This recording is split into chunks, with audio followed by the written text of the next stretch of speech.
Steve Dangle, Adam Wilde, and Jesse Blake. Let's go! Hey, Steve's tired because Steve's a big baby wah. I only had to drive all the way out of my house to down a road West of Young Street and meet a bunch of people who really like my stuff. Where were you yesterday? London, Ontario. Oh, London. Okay. Yeah, it's a drive. Man, It's a drive. you drive and you drive and you drive. And then it's like you're in Guelph and you're like, oh, shit. Yeah, I'm still not there. I am not. No, I'm talking about the drive home. Oh, yeah. Well, I think the reason the Knights are able to win so many games is they just bore people on the way on the bus. Damn. You know? Think about being a Pete or Jenny. And trying to Okay, get I'm there. sorry. No, Sarnia is the worst drive in the country. Well, what would the Sioux be? Oh, I haven't done it. I've never done this. Have you? So you did the Sarnia drive? Yeah, 7 there hours? was a Canada Russia series game. Okay. Remember Hold on. Sarnia is a 3-hour drive. yeah, but there's nothing. Oh. There's nothing to look No, at. if you want to see nothing, drive between Calgary and Edmonton. That's fucking nothing. There's nothing going. The only thing I can remember on that road, and I drove it many times, was 2 horses banging. Damn, Literally saw that's that. so exciting though. Yeah, it was I pretty didn't exciting. see 2 horses banging in New Brunswick. 2 horses were banging on the side of the road. My co-host Danae at the time was like, ew, ew, ew, ew. And then and I was like, she's like, look out the window. And then I looked out the window. Wait a sec. That's Chaka, the 5-legged zebra. Chaka, what are you doing in Alberta, Chaka? That's for VIPs, right? That's right. Oh yeah, not everyone I don't gets think that you told reference. Chaka on the main show. That's right. Chaka's a fantastic story. It's so good. Great. Yeah. By the way, there is a Toronto Zoo story that will be in the VIP this week that I'm going to mention. And I'm not going to, that's all I'm going to say about it, but there will be a Toronto Zoo story. Whenever there is, we have to bring it up because VIP is just an extension of this team is ruining my life. Not Hockey Rants and Raves. Wow. Which has very little Zoo content. Every time someone asks, like at a signing, they're like, what zoo stories are in here? I'm like, there are none. And they go, oh. They actually are disappointed. Yeah, they're disappointed. It's because people love animals. I get that. It's mentioned. I don't think there's a story though. Oh, well, that's a shame. You should have put that in there. London, nice place, right? Yeah. Yeah. Apparently 300 people showed up. The head count I think was 240, but like a lot of them had 2 books. A lot of them had the first book. One guy bought 6, and at one point, For what? I don't. 3 of them he got Probably signed. gifts, 3 right? of them for Easter Seals giveaways. So I'm actually I'll handle that. Please remind me about that later. But there were a stack of books on the table for display, Yeah. and within about half an hour, the guys who work at Indigo were like, "We need this," and yoink, and To they sell? Yeah. they sold them all. And I didn't realize this, so it was at an Indigo. There was a Kohl's bookstore across the street, and there. Did you egg them? We do. No, I'm pretty sure they're all owned by the same company. And the Hey, book, you didn't have me to your store, Dick. the store I was in ran out of books, and a bunch of people, instead of just leaving and going, oh well, they went across the street, bought the book there, and came that's back. great. That's cool. Yeah, signed for 4 straight hours, and then And then drove out. That's a long day. So 3 hours, 4 hours, and 3 more hours. yeah, All right. roughly. Yeah, it was 2.5. Yeah. Vroom, and 4, and then So Jesse, 5 hours in the car. Steve warned us before you walked in the room that he's grumpy because he had to work yesterday. He's a grumpy boy. Yeah, a little bit No. of a grumpy boy. No. Got his grumpy Grumpy boy. pantaloons on. No, I had it was a great day. Didn't get his Sunday in his pool. Yeah. He's got a is heated 200 in the November. winter. It is November. It's been weirdly mild lately. Yeah. It was like 22 last Wednesday, you know? cool. You can't swim in a closed pool. I'll I just don't say know. this. You should close it up already. Why did do you mean? I thought you had a close it heated up? pool. Yeah. It's November. I thought you had a heated pool with all these books. Yeah. I am not like a sheikh. I don't do, well, I mean, I'm merely friends with them. You're merely Yeah. paid by them. Yeah. Yes. Yeah.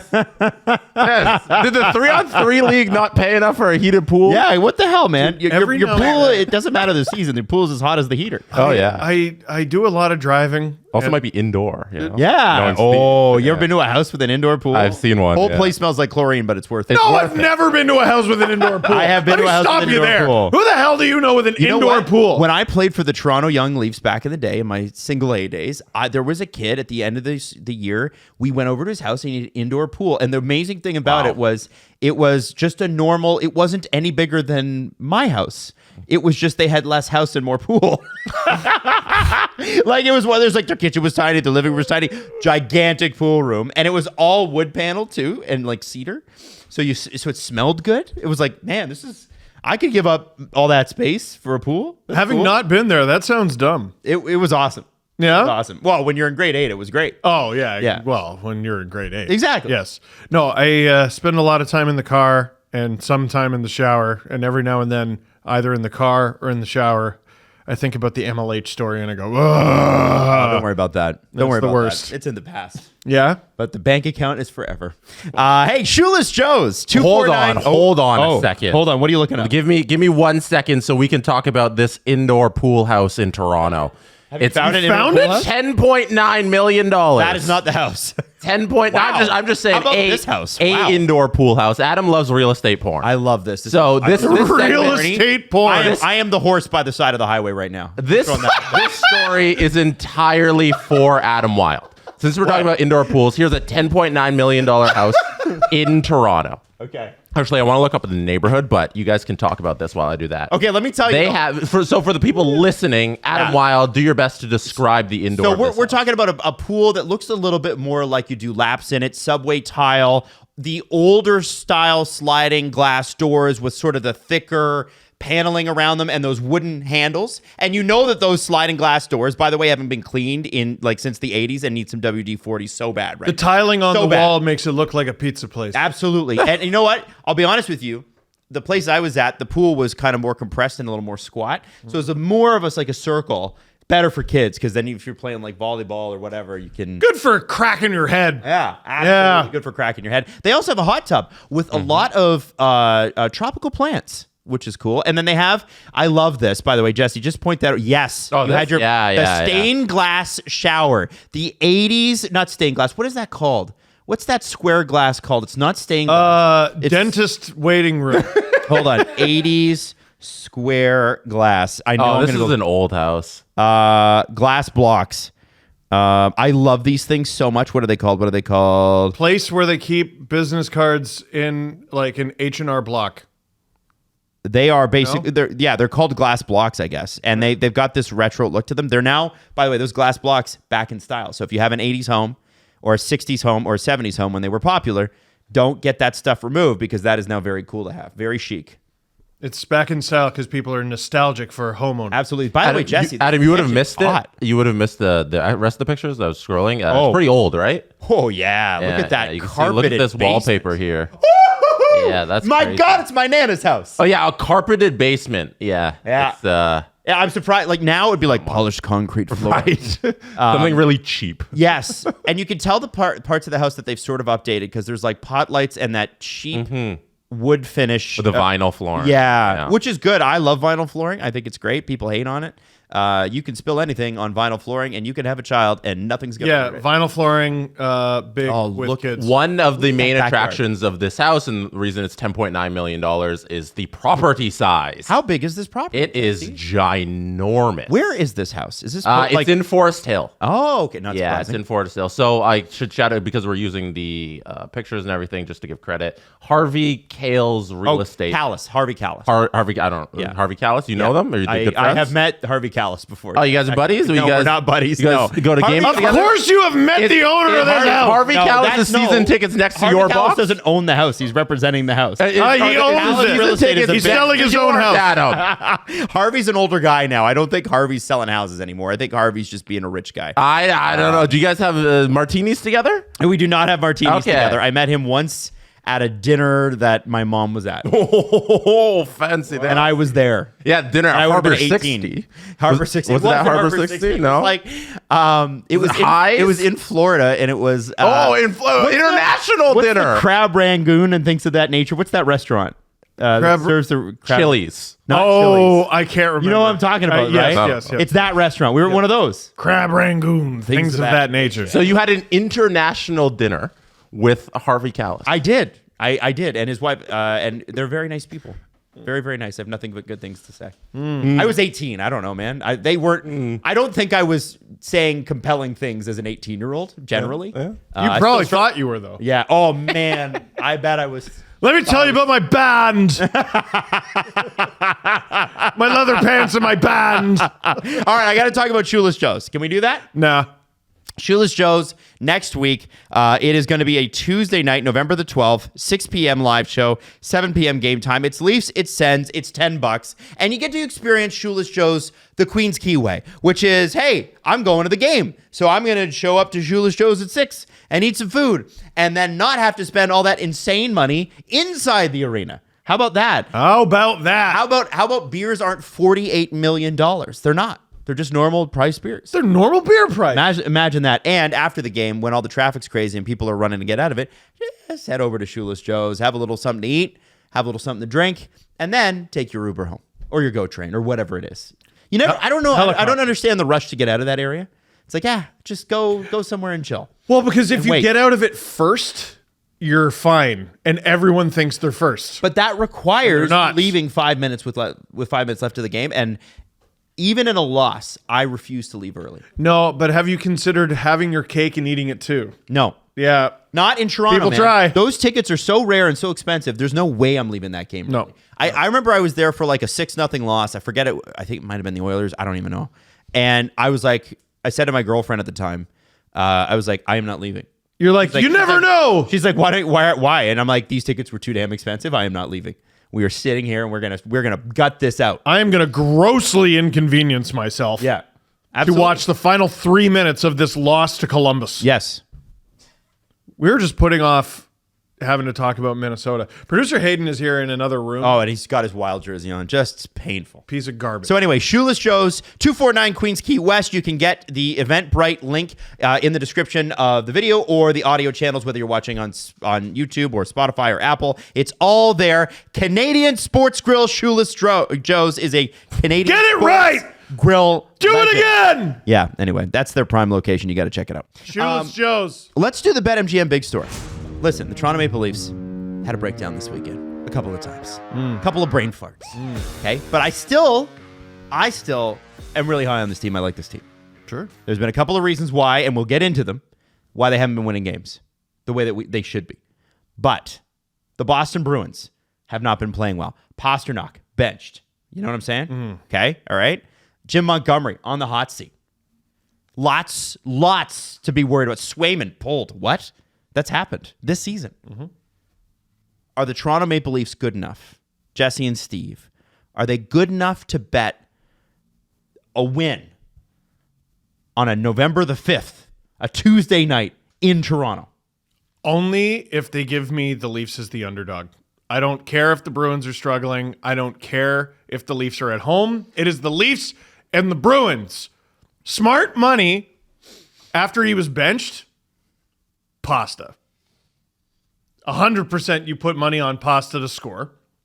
His buddy Nylander's in town. Yeah. You know? Oh, Marchandy's been struggling. Oh, has he? Yeah, okay. Putting a little down on him to score. Yeah. On account of he got his first friggin' goal. So the reason I like asking you guys this stuff is Jesse, you're the you're the fine-tooth comb details guy. Steve is guts, shoot from the hip guy. So as the fine-tooth comb guy, and also the one who's the best at this of the three of us, what would you say? Best or just most active? The one thing you guys both said that I think is raise your eyebrow for concern is that the Bruins haven't been playing well.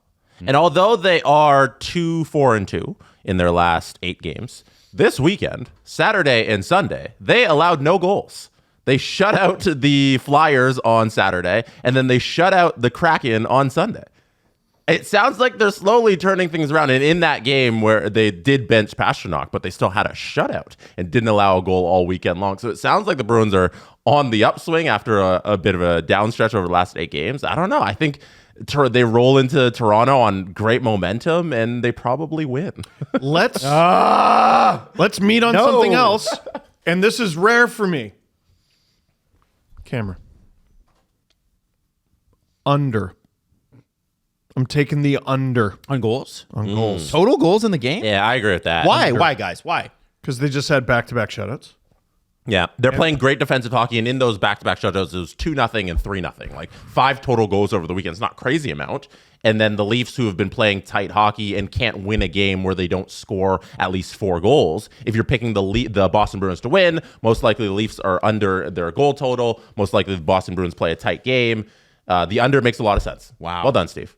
Wow. Yeah. Look at the two of you. The growth in Steven.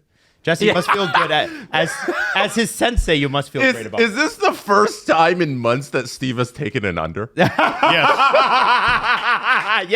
Yes, it is. Yes, it is. So That means it's going over. finalize this. 7-5 slobber knocker. Are you guys betting Bruins or are you betting Leafs tomorrow? What do you think? All right. That's the BetMGM big story. And don't forget to download the BetMGM app or go to betmgm.com/dangle for more details. BetMGM, official partner of the NHL. The Leafs lose 2 games. They did, however, get a point in the second half of a back-to-back. So we got to take our wins. And we could talk about what happened in the Blues game and the Leafs dominating period 1 and the Blues dominating period 2 and the reffing in the third and Jake Neighbors running wild and, whatever. And you can talk about the Wild game, and you can talk about that play in overtime, the change. You know what I'm talking about. Oh. We can talk about all that. But, guys, I don't want to talk about these specific games to start. We need to talk about this one number, and it was 7.8% going into last night. Yep. It is now a round 10%. Wow. The Leafs are, listen, you want positivity this morning? I'll give it to you. The Leafs moved up a place in the standings for the worst power play in the league. The 31st now? They are 31st now. The Buffalo Sabres are the only ones who are worse. I'm still down on it. So let's talk about the Leafs power play, which it's not unfair at this point, gentlemen, to say is costing them very real points in the standings. Yep. They should have got at least a point out of that game against St. Louis. You had the opportunities. Teams score power play goals. Yeah, it's weird. Teams score power play goals. You should be getting, I mean, maybe not every game, but like every second game, if you're generating enough opportunities or getting enough opportunities, I should say, on the power play. We could debate whether or not they did get enough power plays in that game against St. Louis. They had enough that they could have made it work. They couldn't do anything right. They didn't shoot. They didn't pass. They didn't go to the net. They couldn't gain the zone. They were garbage. Minnesota, they finally did score. I talked about this in the LFR, and I didn't want to see it seem like a Scrooge. Like, okay, positives. They had the zone, and they were set up. Rare for them. Matthew Knies, bull in a china shop in front of the net. Good stuff. That Matthews pass to Nylander is sexy as hell, and the shot is sexy as hell. That's just not going to work most games. And I don't think anyone wants to hear that. I think everyone's like, hooray, they finally scored. It's extraordinarily low percentage. I noticed, by the way, the Wild really collapsed their power play. They take the shooting lanes away, but they'll let you pass it around the point as much as you want to. And the Leafs will do that. Go ahead. And what happened was Matthews just flutters this beautiful feed through 2 Wild players and Tavares, manages to not hit any of them, and then there's another Wild player on the other side of it, and it's gorgeous and it's beautiful, and they finally get off the schneid, and maybe that's exactly what they needed mentally to go into the next game and have confidence in their power play and actually do something with it. But they're not going to be able, like the goal that they scored in that Wild game, they might get 5 more of those the rest of the year. Like just the way it was scored. I'm not talking cross slot pass, cross slot through that kind of traffic. I sound like a Scrooge because they lost, like they dropped 3 out of 4 points, but that's simply not going to be available to them most nights. It's not going to work most nights. So that I think the question becomes, guys, because the one thing that is true is that the Leafs power play has worked up until a certain date every year. End of February last year. Was it 28? And that's usually the case. It's about end of February, except for 2023 when, as you mentioned, the LFR this weekend, they had a good power play. And look at that. They won the first round. That's so crazy. Yeah. So crazy how that happened. But previous years, their power play has stunk in the playoffs, and that's what's happened. You turn up the lights. So the problem now is that this seems to now be a carryover from mid-February last year. This is not they're started slow. No, this is as bad as it looked at the end of the season last year. Okay. And you've changed coaches, and you have now finally mixed up the lines. At what point do the players on the ice go, maybe we ought to shoot it? Coach has told them. Like, this is... You can only go off what you're told, right? Like, not being in the locker room... Yeah. When they're going through this stuff. Jesse, I know you have access to the locker room now, but something tells me they don't break down the power play in front of you. No, they don't. They don't do that. No? I see them practice it. There you go. Yeah. All right. Yeah. Do they shoot it in practice? Occasionally. Yeah, that's pretty neat. Yeah, no. I like that they do that. It's Yeah. cute. Not as much as they should, but still. That's quaint that Yeah. they do that. Gorgeous of them to do that. Craig Berube's been... Boy, there's no subtext to this coach. I kind of love it. There's not Babcock's weird mind games. There's not Keefe needing to compliment sandwich everything. There's Craig Berube going, go to the net, shoot it. I mean, it's very simple, and they won't do it. One thing that I think has crossed my mind a couple times, one thing that has crossed my mind a couple times during the season and looking back to last season is how effective they've been at 6-on-5. As opposed to 5-on-4. And it feels like when they're 6-on-5 and they pull the goalie, there's a sense of urgency with the team. Yeah. That we got to get this goal here to save a point, to try and extend the game to get a goal. And with the power play, there isn't that same urgency. It's the same people on the ice that they throw out at 6-on-5, but their percentage of goals when they are at 6-on-5 with the empty net is higher than their power play. That's psychotic. They're better at 6-on-5 than at 5-on-4. And it just, to me, it's a mentality thing right now. It's totally. They're you in their guys heads. aren't taking the same amount of urgency you are with that situation as you are with the power play. And like you said, Adam, this is literally costing them points in the standings. Like, this is a huge part of hockey and the game. You can be power play merchants and rack up goals and points that way. Like, it's a very easy way to win. We see Kucherov load up on points and goals that way because he's good at that part of the game. And it's an important part of the game to be good at. And yeah, there's a lot of goals being left on the board because you don't have a competent power play. There was a game last year. I mean, Samsonov was just terrible in net, but I want to say the Lightning got like 3 power play goals. And all right, well, tuck it in. Yeah. Like it's over. Being good at the power play is, to me, is the same way like teams are like great at goaltending. You know, it's like, okay, we load up on this one kind of, quote, specialized position of a hockey game where it's not just 5-on-5 your forwards against your defense. It's, hey, this specific aspect, we have good goaltending, we have good power play, and we beat you in that way, and overall we're winning the game because we are better than you at this little area of the game, you know? And if they're not good at this, it's really long-term, really difficult for this team to do anything in this league if you can't have a competent power play. Can I give you one snapshot of a bigger problem? Okay. Just a stat. This is from Corsi HL. It's a good follow on Twitter. Matthews 5-on-5 shot percentage, 2021 to 2024. Okay. So averaged out over 3 years. Yeah. It's 14.09%. That's 5-on-5? That's 5-on-5. Okay. Pretty good. That is. Although snipers usually are like in the 18, 19, 20%. They're there. No, they're around there. Okay. Over a 3-year span, yeah. I think it's impressive. It's incredible. It's amazing that he scored that many goals. Yeah. That's all I'm saying. Matthews 5-on-5 shooting percentage in 2024-25. That'd be this season. 5.8%. Yep, that'll go up. Matthews 5-on-4 shooting percentage 21 to 24. This is power play. 20.48%. That's what I'm talking about, right? Snipers. Touch of death. Right? I wonder how that compares to other stars in the league. How about how it compares to this year? Okay. 6.25%. Jesus. And listen, Oh. it's not like Marner can't score. It's not like Nylander can't score. I think both of those guys, I think Nylander is a 40-goal guy, should be a 40-goal guy every year at this point in the peak of his career. Yep. I think Marner should be a 30-35, and maybe one of these years he gets a 40. He's going to have to start shooting more. He's consistently, each year for the last 3 years, scored at like a mid-30s pace. it's there. Yeah. Matthews, we've seen him get almost 70. Yep. We've seen him do 60 twice. If he isn't scoring, one of them needs to be.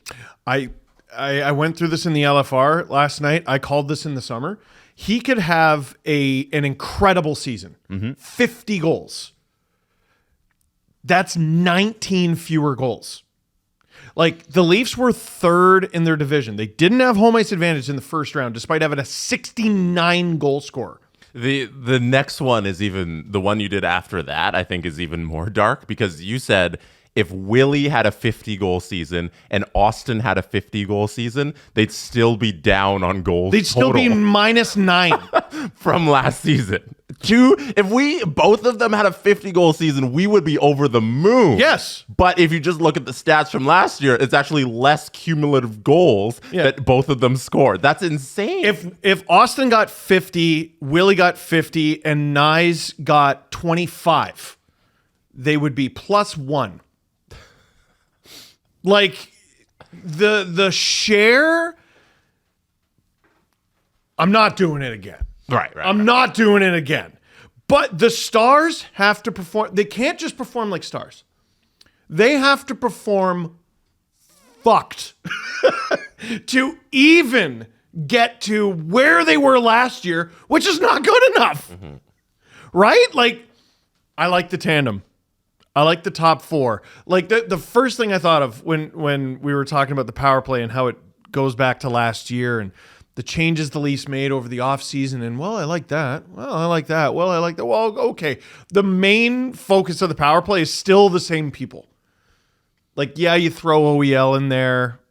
You know, but the second unit is always mercenaries. Like, it's always guys who are here for a hot flash, right? Like, this year, okay, Pacioretty, there's a one and done probably, unless he resigns. Can we call Alan live on the show? Surprise him? I think probably more time needs to pass. Yeah. Although the way Pacioretty's been throwing the body, I hope they keep him around. I love him. Yeah, he's sure. been crushing guys. Yeah. Okay, Weirdly. McMahon's got a contract. Yeah. Domi. Robertson's been given he's gone from one of their best players in the preseason to, Nick, we need you to be better than Pontus Holmberg playing poorly. But not just Pontus Holmberg. I think he playing plays poorly. Better. He's playing better than Pontus Holmberg. He's just not getting the results. But he has a catastrophic shift once a game, and he had one in this one where he broke his stick and was just completely vulnerable out there. You should have heard Joe Bowen on the radio. Oh, really? I didn't hear He that. just abandoned calling the play. He's like, go to the bench. Wow. He just abandoned going. Really? To the bench. I missed Joe. Go on to TV. the bench. And then at intermission, he's like, you're as a forward, you're useless without your stick. Go get one. Takes a few seconds to go get. Anyway, I'm going over a lot of issues here. The bottom six, unless Dewar and Yarncroke coming back is actually bigger for this team than you think. Like, Yarncroke has scored 20 goals. Dewar was scoring at roughly a 15-goal pace before he came to Toronto and then sort of fizzled a little bit. If those guys can come into the lineup and score at roughly that pace, that takes a lot of pressure off. Takes a lot of pressure. Like, that's points in the standings right there. Oh, yeah. But again, the core guys, Matthews in particular, have to score at such a goofy rate to even break even that it's not looking realistic.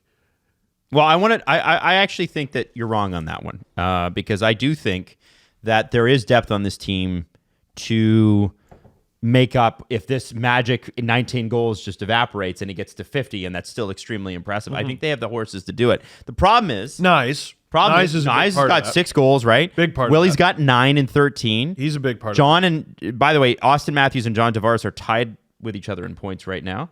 5 goals Good each. for one of them. And I want to say this.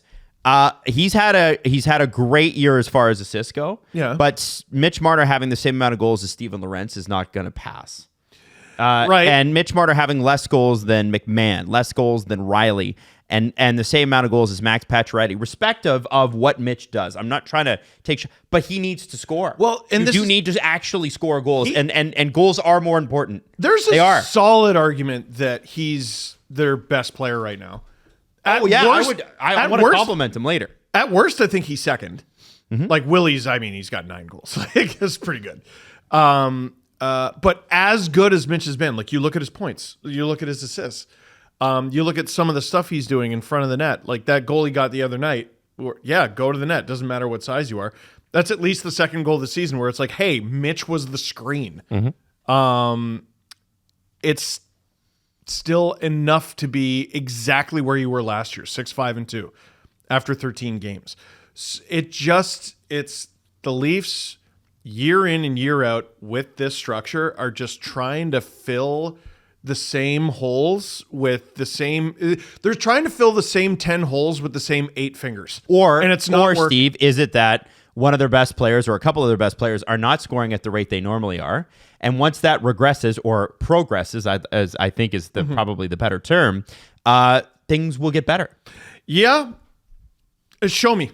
I agree. I agree. But what? Listen, we have how had many one times thing are we will say what if? One thing we can say is in the regular season they score goals. Yeah. I don't think anybody's going to deny that. No, this is right around the time last year where they just went off and they had a run that they were basically able to ride for the rest of the season. But I'm tired of saying, hey, what if everything works out?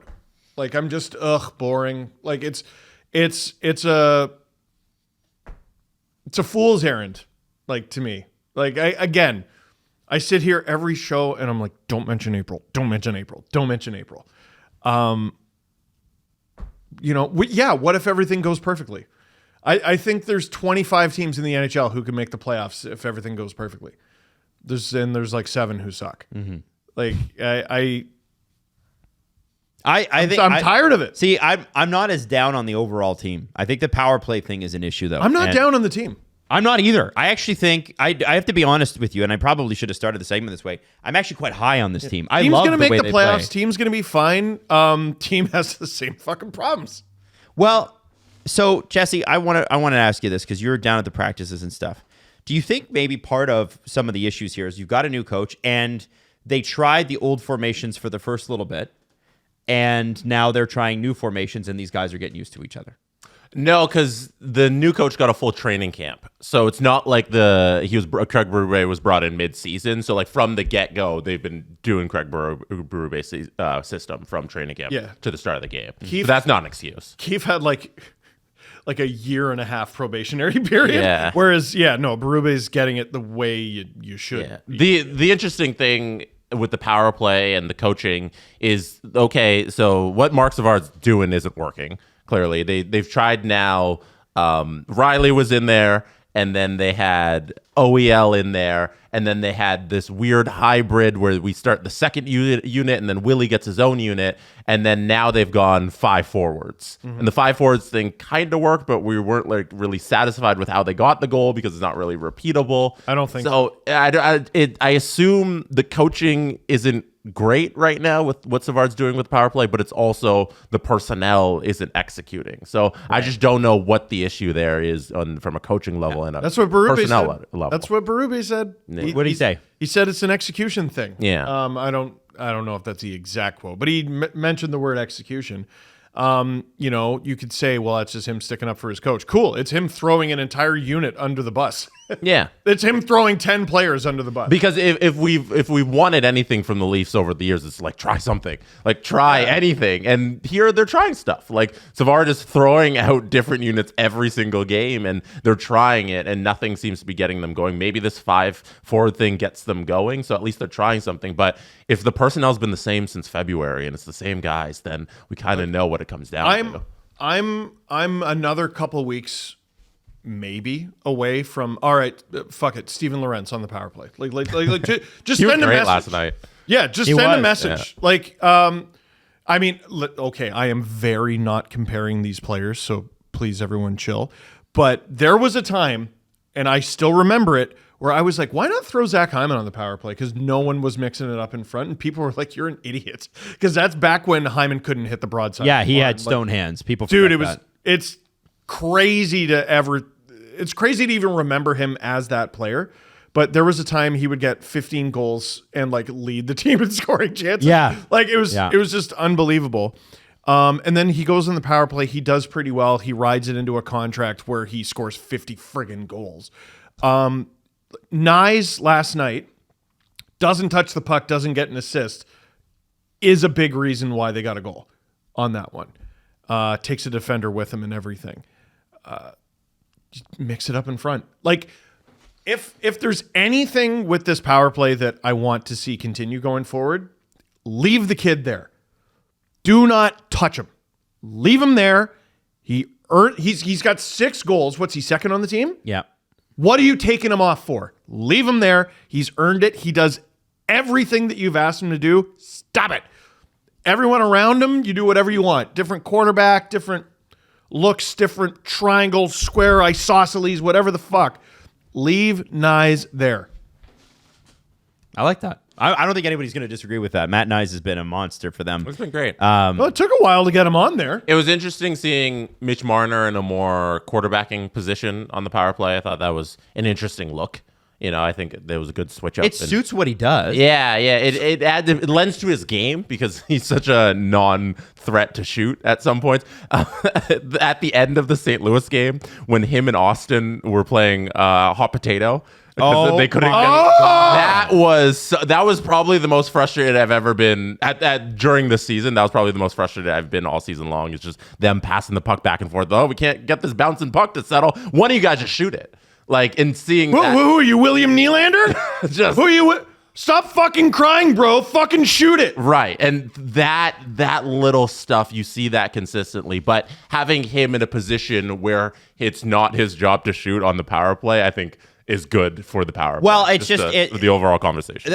I want to ask this because for a while here, and I think people forget, the ethos in Toronto was hold the possession and something will open up. Yeah. Keep moving the puck around, keep moving the puck around. That goes right back to Babcock. And that was the front office's new thing when they brought in Kyle and a lot of the analytics staff, and keep the possession, don't just fire it for nothing. What the Leafs are finding out this year is when you dump and chase, and when you do shoot the puck, sometimes good things really happen. Yes. However, for that to work, you gotta forecheck. The Leafs on 5-on-5 have done a really good job forechecking. Yeah, They've become a really good dump and chase team. I've enjoyed that. My thing on the power play is that's the next area of, okay, we got to break this old habit because we corrected too far the other way. Sometimes the pendulum swings a little hard one way and then it swings a little hard the other. We've now swung the other too far.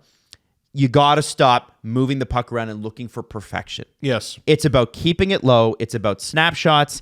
And it's about having somebody in front that you trust, like a Knies, like a Tavares, that can tip, can move, can screen, can do whatever. Can I make a point about Marner? Adam, I think it was you I was talking to. I was like, someone made a really good point. I think it might have been you, but I think it was off. Likely not me if it was a good one.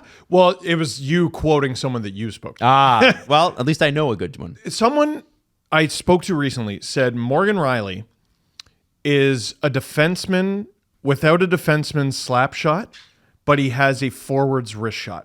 I didn't say that, but thank you for a trip. Okay, well, anyway. Morgan Rielly is a defenseman. It's true, though. Like, he doesn't have a defenseman slap shot, but he does have a forward's wrist shot. That's not a criticism of Morgan Rielly, but it is to say, okay, if that's what he does, why can't you have Mitch Marner quarterback your power play? He can do all those things. I don't want him in a one-timer slot. That doesn't make sense. He doesn't do those things. Well, it's not that he can't either. He does have a great shot. He can do them, and he's taken a few, but is that what he's best at? No. No, he's a facilitator. Willie smacks the puck like hell. He beats the shit out of that thing, and we saw that last night. So, okay, you have Mitch, who's fast and defensively responsible enough that if shit hits the fan, he can get back in the same way that Rielly could. He can float it on the same way that Rielly could. You don't have a slap shot back there, but that's okay. You don't have that with Rielly either. So what's wrong with having Mitch quarterback the thing, Willie in the right-handed bomb spot, Matthews in the left-handed bomb spot, Tavares bumper, Knies net front? That's a pretty good setup to me. Yeah, that's pretty much how it looked last night. Exactly. Right? Yeah. Like I think it's what they should try going forward. Yeah, so you would leave this for Boston as opposed to going back to OEL or Riley. Reward the unit that scored. Yeah. From a mentality, I've already gone through why I don't think that's repeatable, but from a mentality standpoint, hey, good for you. Like Berube is very blunt and I think tough love. No, reward them. Especially They because, scored. like, who cares how you scored? You scored. You know, it's whether you got the lucky one or you earned that goal, like, you scored, so you should get rewarded. Berube took a last place team to the cup. I think he understands that luck is okay to have. And we forget that the power play goal they scored, I think that was the shift where the second unit started, right? They threw out this because they were coming off of Austin and all them being on the ice. So the second unit by default got the first shot at it, and then they failed miserably and couldn't hold the zone at any moment and wasted about like 50 seconds of the power play. And then the 5 forward unit went out and they scored. One thing I got to say about the second unit and also just the bottom 6 in general, Max Domi's got to pick up his socks. He was so good to start the season, and he hasn't been good enough. And like, I'm not even talking about the overtime goal because I actually think there's some blame to go around on that one. I think OEL changing what he did was Patches. What were any of the three? It was a comedy of errors. Yeah. Like everybody was wrong on it. Yeah. One thing, if we want to do that right now, the goal simulation on it is very funny. Oh, okay. Let's bring it we up. can Let's do that see if, that. if you guys want to just give me a second. I would love to. Now, here's what I want to say about Max Domi, and I've love been this saying new this bit. since the start of the year when we first saw the roster. What is the one thing I have been saying? What are the Leafs missing? A center. A center. And it's not Max's fault that he is not the center they need at the third spot. But imagine Max Domi with Tavares. Yeah. Imagine Max Domi with, CJ keeps bringing him up, Brock Nelson. Yeah. On the right. I'm not interested in seeing him on the left. No. Put him on the right. Max Domi should have a guy who can score that he can set up. They keep putting Holmberg third line right wing. And he's not. And he's not good. They keep putting Robertson third line right wing, and he hasn't been good enough. I shouldn't say Holmberg's not good. Robertson and Holmberg have not been good enough. Get a center. Domi slots over. Problem solved. Jesse. All right. Fire it up. Goal simulation, Steve. If you want to take us through the play-by-play, that would be very handy. You got your glasses on? Yes, Yes, you I do. You can All see right, it. here you go. I'm going to struggle with the numbers of the Wild players. Domi, here he is. He passes it up to himself. Oh, shit, it's Jonas Brodin. Oh, there's 4 Leafs on the ice. Oh, my God, it's a 2-on-0, and Boldy So scores. let's go back and slow that down. Yeah, that was really fast. Yeah, so it's a very quick moving play. It's 3-on-3, but we see the play in the zone for the Wild. I'll tell you to stop. So Domi reads this really well. Yeah. I think that's Boldy passing back to, I don't remember who 23 is. And Domi's like, I know what you're going to do. Got something for your ass. Play forward. Here we go. Oh. Great. And I gotcha. Great Now steal by Domi. and he passes it forward. Look. So he's dead heat with Brodin. Yeah. I don't blame Domi in the moment for thinking he's going to win this race. At this very moment where Domi is all alone in front of the play, but in his own zone, just before he chips the puck up, I was on my couch being like, oh, breakaway, we're gonna score this, it's gonna be a goal. You know what I think would have solved the problem here is if he, instead of going for the breakaway, like he passes it way forward to himself, use patches. Like Boldy is basically out of the play, drop it for patches, And then go. and go. All right, then make it a 2-on-1, I guess, you know? Yeah. Now, I don't know how late these guys are into their shift. I mean, Ekman Larson is obviously at the end of his. It's 3-on-3. Everybody's tired. It's also second night of back-to-back. The Leafs were fucking gassed. All right. But everybody in the game is gassed at this Doesn't point. matter It's when. 3-on-3. Yeah. Exactly. Everybody's going. So use patches, but he doesn't. So Right. Domi passes it up to himself. So we see too that's far. the chip. Comical. And he gets so beat to that puck. Comical how fast Brodin beats him. Yeah. And like Domi is not a slow player. No, it's not comparable. Like the speed there from Brodin is fantastic. Now, there's, I mean, on either side of Domi. So his mistake is already made. It'd be, what would have fixed this is if he'd bailed. Like just bail. You give them the puck. That's not ideal at all, but just bail. Because you're about to get a 2-on-0. OEL is going. Also, just note from Hayden, we keep saying Brodeen, it's Spurgeon. Spurgeon. Oh, my bad. Remember, Spurgeon's the one who made There's the play. something about Spurgeon that is just, I'm never going to remember he's a person who exists. He's the captain, too. He's the captain who, every year I fuck something up with Jared Spurgeon, and I'm sorry. Okay. It's tradition. Anyway, so puck goes up. I don't know what either player on either side of Domi is thinking in this scenario. So is the thing to give OEL and Patches some leeway here? Is the thinking he's got a breakaway? I can go for a change. If he doesn't score, the two guys who are coming off the bench will be there in time to get the rebound. And you're on your off bench, right? Your bench. Yeah, so they got to change there at their own blue line, right? And then the two guys will leave from the end and go right to the net, right? OEL, I understood it. OEL, I could see thinking, even if he gets beat here, I got to get off. And there's two wild deep in our zone that need to clear. Yeah. They got to come back to the blue line and come back around. So there's no better time than now. I'm going to go. At the very least, you're net even. Yes. Because the guy's going to come off the bench where the two wild players will be, and everything's going to be fine. Yeah, and knowing that he's changing, you'd love Domi to identify what's going on quicker and bail. Pacioretty, to me, can see everything. And, here, go forward. So where are you going? Also, I don't know if you got Kaprizov sneaking off the bench a little. Yeah, but see, OEL has to go. Here's my problem. OEL has to go to the far bench. That's the problem, right?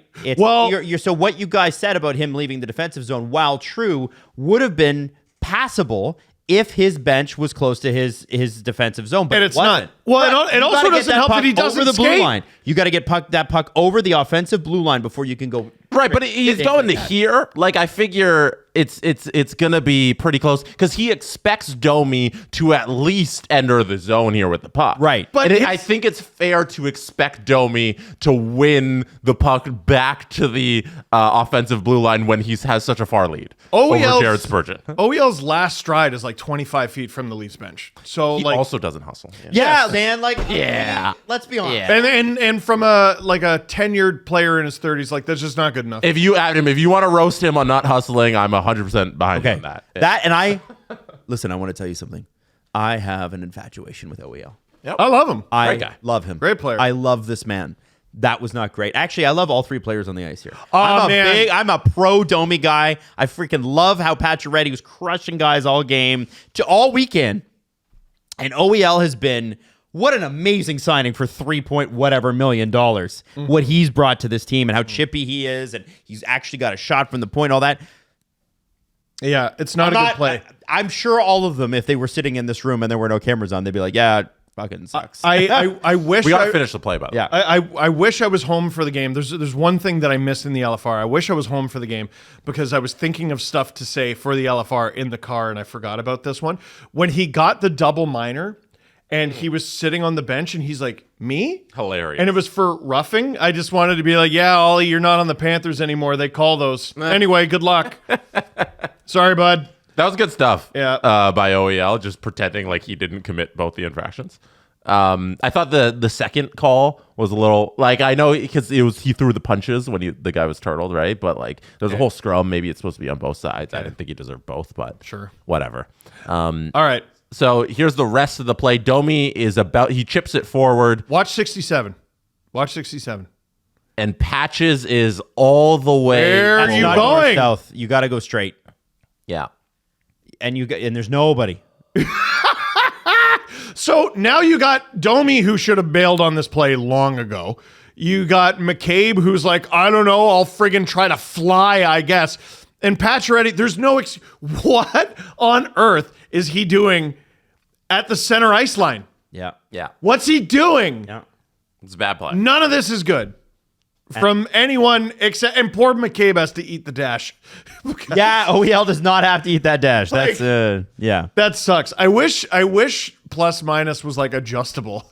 Yeah. Where you could be like, nah, that's Plus not minus on you. Sucks. Yeah. Plus minus. Yeah, no, it's a deeply, deeply flawed stat. Yeah. Only when it's ridiculous does it really matter. Yeah. Yeah. But I would say that when you look at where this is, and obviously, we can watch it. Why? Yeah, Look at that. Boldy just comes in and makes a great move too. And Stollers have been really good, and I thought Wall was good on Saturday. I thought in the second period there was a weak goal in the second period with Wall, but otherwise, because I've been watching him, He's fine. He's fine. He's not otherworldly. He's fine. He's been good enough that he's given you a chance to win. Has he been to his standard? No. And is he Ilya Samsonov? No. Much better, Yes. right? So we're good. We're Yeah. good on that. I am 0% worried Here's about the deal. goaltending. There's a lot of games in the season. How many? Just 82 fully. That's so many! So many games. Stupid shit is going to happen. Okay. Stupid shit is going to happen. Well, stupid shit has happened in 100% of the overtime games. Yes, they've I played. know. The Leafs are bad in overtime. They are. What the fuck, man? I also this is a somebody who I came up on my Twitter and they said, listen, the Leafs are up in expected goals for, shots for, Corsi for, expected goals. You talking to them, Mike? Percentage. Oh, sorry. Goals for percentage, shots for percentage, Corsi for percentage, which essentially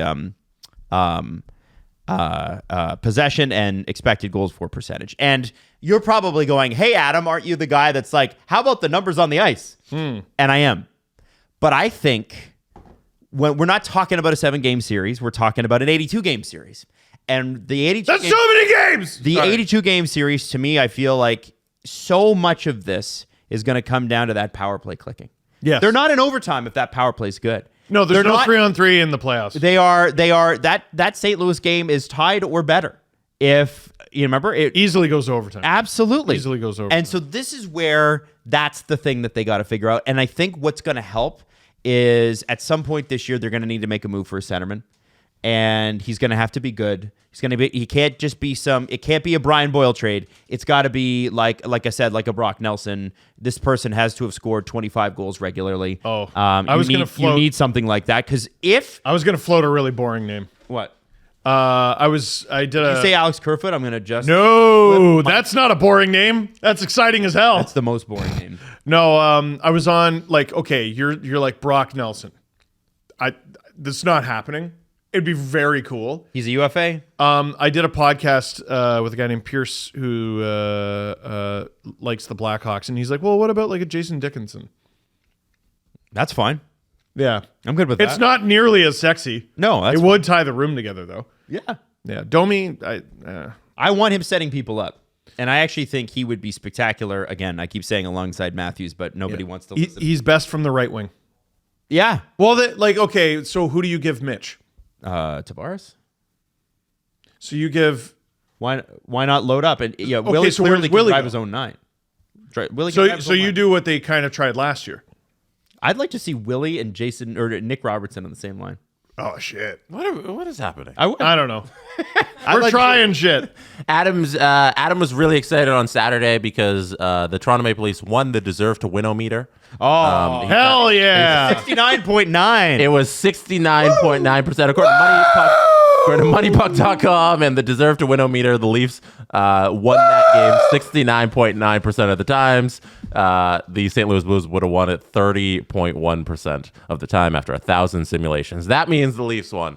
Yeah. Yeah. Well, because Man. the deserve to win-o-meter takes into account most normal NHL teams score on the power. I wonder if Money Puck knew when they created that how much it would take off. There was a time when the deserve to win a meter was like unquestioned. I remember the Leafs would lose in the playoffs and they'd be like, look though, they won the deserve to win a meter. And I remember tweeting like, that's not the game though. And It's like Oppenheimer. yeah. MoneyPuck.com sitting there being like, we don't know what we created. I mean, it's an amazing We've ruined marketing the vehicle. world. Poor Money Puck. Hey, they're taking a lot of shit for this, but it's their greatest creation. It's of an the state. interesting tool. It doesn't Yeah. mean anything. Yes, it. No, Jesse, it means something. No, it means the Leafs should have won, and that means they did win on You Saturday. know what's cool is that I watched that game and thought the Leafs should have won this game. Yeah, but Yes. they didn't. Go figure. Like for me, it's did the goalie friggin' job us-o-meter. Like either the goalie on the other team or ours. Yeah, and by the way, stop making Jordan Binnington look good, guys. Like he's not been. I had him in fantasy. He's terrible. 66%. 66% of his wins this season have come The against Toronto the Maple Leafs. Leafs. I hate it. I hate it. He's going to be Team Canada's starter. Like, there's no. Oh, who Joel else? Hofer is. Dude, Canada is in such a bad way. I don't remember if it was TSN or Sportsnet. They had Joel Hofer on the screen. Yeah. He's not even the best Canadian goalie on the Blues. What are you talking about? I think it's because he was the backup at the World Championships that, like, when you do things for Team Canada, they kind of reward you. So, but I don't think That's not how. Wasn't they the other do guy it. John Gillies? They're showing him there for like, this is the list. You know, he's not going to be on the team. They did say that if you want to play for the Four Nations team or the Olympic team, you better go to the World Championship if you're invited. Yeah. And I get that, but I also would say Team Canada. Pick the best player. Yeah, it's the long list. Is yes. what they're doing. Joel Hofer's got to be on the long list because Canada's goaltending sucks. I think if you're not, and I'm biased here, but if you're not including Marc-Andre Fleury on that list, on that team, you're out of your freaking mind. Who won a gold medal in 2010. He was in a suit, but he was on the team. Mm-hmm. It'd be... I think you got to go experience. I think you got to go experience with that. If Canada were to win, I'm trying to think of how many players from the 2010 team would... I think it's just Crosby and Fleury. I can't think of anyone else. If you're going experience, I think the correct answer would be Cam Talbot. Would it not? I think Fleury's got a way better resume than Cam Talbot. No, currently this season, I think Cam Talbot has the best save percentage over every Canadian goaltender. Yes, he does. Yeah. So, Yeah. All-star last year. Why not both? You got to bring three. Why not both? both would nix out Aiden Hill, which I don't think you can do. Why couldn't you bring Aiden Hill? Then you're joining Binnington? Why not? I think it has to be Binnington. When was Binnington last good? Other than against the Leafs. Last year, he had a really good season. Binnington had a Okay, decent and then season. before that, he had three bad ones. No, Adam is... When was he last? In the last year. When was he last good for a sustained amount of time? This guy has never had put together two back-to-back great years in a row. I think that's the conversation right now. It's those four, and Montembeault is quickly playing himself out of it. Oh yeah, because the Leafs just made him. Skinner can't do anything right now. Skinner should have... If the Four Nations Cup was in June, Skinner would be your guy. He should have sauntered into that spot with slippers on. Like, hey, what's up? And he might not even make the team. I know. By the way, it's worth mentioning the Minnesota Wild, who the Leafs lost to, are 8-1-2 this year. Mm-hmm. What the hell? Yeah, it took till Game 7 for them to trail. That's nuts. Bananas. They didn't end up setting the record, by the way. Someone in the LFR goes, hey, how's your season prediction for the Wild look? And I'm like, how's your season prediction for the Wild going? None of you called this. I didn't see anyone say, oh yeah, they would have one regulation loss in 11 games. Get out of my face. I don't think Bill Guerin, if you'd said, hey, you're going to start 6-5-1, he'd be like, okay. Oh, that's great. I think that he would have been okay with that. Oh, okay. Yeah, we got some improvement, but that'll be okay. Yeah. Not 8-1-2. Stop it. 8-1-2. Get out of my face. Kaprizov. Oh, Hayden with a great point before the show. Leave it to the Leafs to finally score a power play goal. Mm-hmm. Hold the league's leading scorer pointless for, I believe, just the second time this season, and lose. Yes. That was Kaprizov. I think heading into that game, he had points in 9 of 10, and they lost. Have you ever looked in the mirror and said, this team is ruining my hairline? Yeah. Have you? No. Well, listen. So I've wondered. No man wants to lose their hair. But for men, it's very common. We know this. And with Hims, the solution is simple. Try Hims hair loss solutions, and you'll be joining hundreds of thousands of subscribers who got their flow back. Got that flow. You know, got that little. Look at Steve's got a little. He's got a little surf thing. You could surf that right now. Yeah, without going to Turkey. Yeah. If you want to stay right here, North America, you can do that. Hims provides you with convenient quality access to a range of hair loss treatments that work. It's not just one that you can choose from. You could try a bunch of different ones. Yeah. Okay, which is awesome. Choose from personalized chewable oral spray or serum treatments, whatever works best for you. The process is simple. It's 100% online. And by the way, when they deliver the package to your house, and this is a big deal, it doesn't say, this person's losing their hair. It's actually very convenient, and it's very, low key. You know what I'm saying? Yes. So good to be discreet. Start your free trial online today at hims.com/SDP. That's HIMS.com/SDP for your personalized hair loss treatment options. HIMS.com/SDP. Now, results vary based on studies of topical and oral minoxidil and finasteride treatments. Prescription products require an online consultation with a healthcare provider who will determine if a prescription is appropriate. Restrictions apply. See website for full details and important safety information. You recovered there. That was good. Thank you. This show is brought to you by BetterHelp. Steve, Yes. you were stressed on the way to the book signing. A little bit. Right, because Yes. driving stresses Steve out, right, Jesse? That's. I don't know if you could emphasize that enough. West of Young, especially. Yeah. So, but when you got there and you saw that people were there and they were excited for your book, what did you feel? Loved. I felt appreciated. I felt a bond. Gratitude. With everyone in the room. Gratitude. Yeah. Good word. So, Good word. So here's the thing. There are a couple ways to feel gratitude. Sometimes it's situational, which I just outlined for Steve. And sometimes it flows from within. And sometimes you need help getting there. And BetterHelp is a good way to try that out, I think. And with BetterHelp, Steve, instead of listening to the game on your way home and getting mad that the Leafs weren't winning, you could have been talking to a therapist. Yeah. Because they have like phone do call that on therapy the ride. sessions. Yeah. Jesse, Yeah. what a good point. And here's the thing. Their schedule is flexible, too. Yeah. So on your drive home, instead of being stressed about the drive, he's talking to your therapy appointment. Oh, maybe. Yeah. That was like you want to be stressed on your No, I drive. prefer to be mad. If you don't want to be mad, you could go to let the gratitude flow with BetterHelp. Visit BetterHelp.com/STP today for 10% off your first month. That's BetterHelp, HELP.com/STP. So I want to talk to you guys about the Islanders for a second. I brought up Brock Nelson, but Elliot Friedman on Hockey Night in Canada said that the Islanders are looking for some defense. They got Pelech, Romanov, and Mike Riley out. Barzal and Pelech, by the way, are going to be out 4 to 6 weeks each. That has Team Canada implications. And I was thinking, hey, they need defense, huh? That's interesting. Where do they rank in goals for? Where do the Islanders rank in goals for? I don't care as long as they want Matt Benning. I'll say 30th Okay. or 31st or 32nd. I'm going to be optimistic. I'm going to say 24th. Jesse, you got it on the second one. It's 31st. Oh, Yeah, shit. I knew they were way down there. Now, their PDO is super low, but 28 goals this year. That is second least. Only the Anaheim Ducks have scored less goals. And I know that the Islanders are, and Matt Benning seems like a perfect fit for them, to be honest. But if they're making a short-term buy on defense, they ought to make a long-term buy on offense, which is what their fans have been saying for half of a decade. Forever. And- like across coaches. What's nuts about this situation, and I think this is the bummer part for Islanders fans, is I've been seeing more than ever a lot of cries for, okay, Lou, time to step down. And the issue now with all these injuries is, oh, well, we just got injured.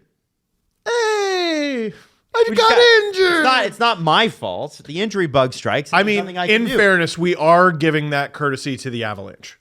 Yeah. Yes, but the Avalanche have a cup recently And and a also playoff and not missed the playoff. The expectations are just way high. I think in the situation for the Islanders, injuries can give you a little bit of leeway. It's 5 guys who should be in the lineup who are not playing. Who are they again? So Barzal, you said? Barzal, Pelech, Romanov, Riley.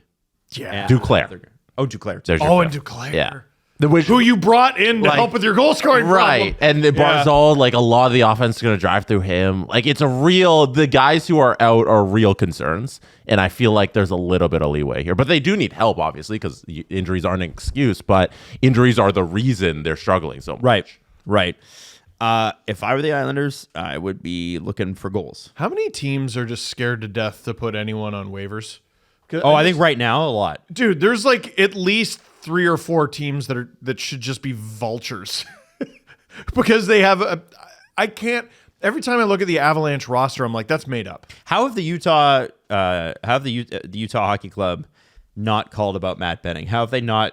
How are they not getting like you need to maybe they are. You need like I'm looking at Utah. I'm looking at Montreal. Montreal's defense needs help. I mean, he was also a depth defenseman on the Sharks. Like, I think a lot of those teams think they can get, if you're down in the standings, you can just pick up Benning for free if the Leafs got to waive him. Right?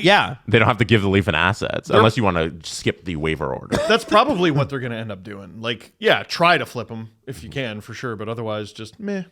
Here you go, Marlies. Yeah, the cap or the roster crunch that's coming, because the cap crunch seems to be solved with Benning going to be out the door and Liljegren already gone. They can fit Hakanpää and Dewar, but they have the roster. They got to create the roster space. That'll be Matt Benning, and like Philippe Myers can probably Likely go. He, I believe, already has cleared waivers. Yeah, so like I feel like a big trade for the Leafs doesn't necessarily have to be on the table if you just want to move those two guys. I'm gonna look up. Yeah, I'm with you, Jesse. To me too, like what for anybody that's saying, well, the Leafs have got to make a move here. Unless there's some sort of cap thing, why? They don't actually. Just make them fight for it. Actually, make them work for it. And if Connor Dewar comes in and is a better defensive, younger, cheaper David Kampf, well, you got an answer. You got a centerman who's up for sale at the trade deadline. Yeah, and if David Kampf has to learn that he's on the outside looking in on the roster and sit in the press box for a little, that'll be good for the team for competition. And then maybe that's an asset you can move after you've discovered that he's not fit for the lineup. But it doesn't hurt to also have extra bodies because injuries happen, as we're talking about the Islanders. Every time. Myers will not clear, like if he gets placed on waivers. No, but I think that's an expendable piece, right, for the roster. Because what you're doing is you're trading Hakanpää for Myers. Because the only reason you've been able to maintain this extra roster space is because you didn't have Hakanpää. So in order to add Hakanpää, you got to take off what you've been having in terms of a luxury in roster spots. Yeah, but I think after having way too many guys, at that point you're now dangerously close to, oh fuck, we're an injury away from catastrophe. You know? But that's what the team would have been if everybody was healthy. I know. I can't believe how solid Timmins has been. There's not a game where he's looked like, oh, you're coming out. No. He didn't show these defensive chops under Keefe. Like the ability to grind along the boards. Like maybe they had a chat with him and said, listen, if you want to make it, you got to do these things. And he was like, cool, gotcha. Like some players are like that. Craig Berube seems to be a pretty easy coach to play for. Well, as long as he tells you what he needs you to do, as long as you do it. That's why Robertson has only sat a couple of games. The reality of Nick Robertson on this team is he getting the results? No. But is he 150,000% every time he steps on the ice? I've never seen him take a shift off. No, he doesn't take a shift off, but like sometimes that leads to like enormous giveaways. Sure. Would rather have that than what they've had in the past. Boy, him and Holmberg have set like such a poor bar. Ask me about Galchenyuk in the playoffs. Ask me about you want to talk about giveaways. Let's talk about Dermot Spinorama. No. So how about we don't? If we're gonna talk about giving 100%, I'm down. I'm down with what Nick Robertson's doing. The goals will come. And just last thing on the roster situation, the cap crunch you'll get is when Yarncroke comes back. Yes. Because Dewar and Hakanpää, they fit in the salary cap right now. It's about the roster spots, but Yarncroke doesn't. His $2.1 million doesn't fit with all three of those guys. So maybe somebody gets injured between now and when Yarncroke is ready, which would be helpful for the roster, but obviously bad for the roster if you get taken away a guy. Or by the time Yarncroke is ready, you got to make another move for the cap. Mm-hmm. So we'll see when that comes around. Something about me wonders about David Kampf and like Calgary. Because Calgary needs they're wanting defense or they want forwards now. Now they're like, okay, we start. They said it Adam, first weekend of the year. They're like, we're on a winning streak, and they've been bad. Well, first and foremost, you can't make a trade with Calgary. Oh yeah, Brad Treliving's the GM and their children. But the other thing is that means replacing Costco. You can't replace Costco. What does that mean? What are you talking about? Justin Kirkland. Oh, You're not allowed to replace Costco. You're right. Fair enough. Okay, I want to ask you guys this. Was that the conversation on the Islanders, the Leafs? The Islanders, well, yeah. I mean, shit. They need guys. Damn. Wonder what they do. Nothing, probably. Well, they'll go get. You're out on Lou? I'm out on Lou, man. Damn. The problem with the Islanders has been clear forever. Isles fans are not stupid. They're passionate. They sometimes get a little stupid with the passion, but I can relate. And I'll tell you, man, they fucking know what's wrong with this team. And Jesse, you nailed it when you said it. Well, Barzal's out, and a lot of the offense goes for him. Isn't that the fucking problem? Mm-hmm. And get declare the who you man got for some offense. help. Yeah, the man is an 82-year-old as the president and GM of the Islanders. It's too old. I don't have a problem. I mean, yeah, it's 82. Like, go to the beach, but like, I don't have a problem with Lou Lamoriello being the president of my hockey team. Delegate No, some man. duties here. But he can't, and that's why I have a problem with it. You be a governor, sit on the board. Sorry, but we need new. Are you telling me? And Lou has a GM award named after him. Mm-hmm. This man's done everything that you need to do. Are you telling me there is not someone even within those doors who doesn't think that they could do it better? Hey, I'll give you. I'm sure there is. I'll give you a title I wouldn't mind him holding. Commissioner. I think he's well past that. That's I a know. lot more. That's too much work. I think Yeah. that's a busy job. Too much. He's like 82, within dude. what 5 years of Gary Bettman? He's 82. It's just old dude. That's you know the difference between I know. 75 and 80. It's I know. huge. It's a big. It's a. And- yeah, we've got a very up close gander at that over the last few months. It's enormous. And so I think I'm not saying it's because of his age. I'm saying it's because the ideas are dated and it's time to move on.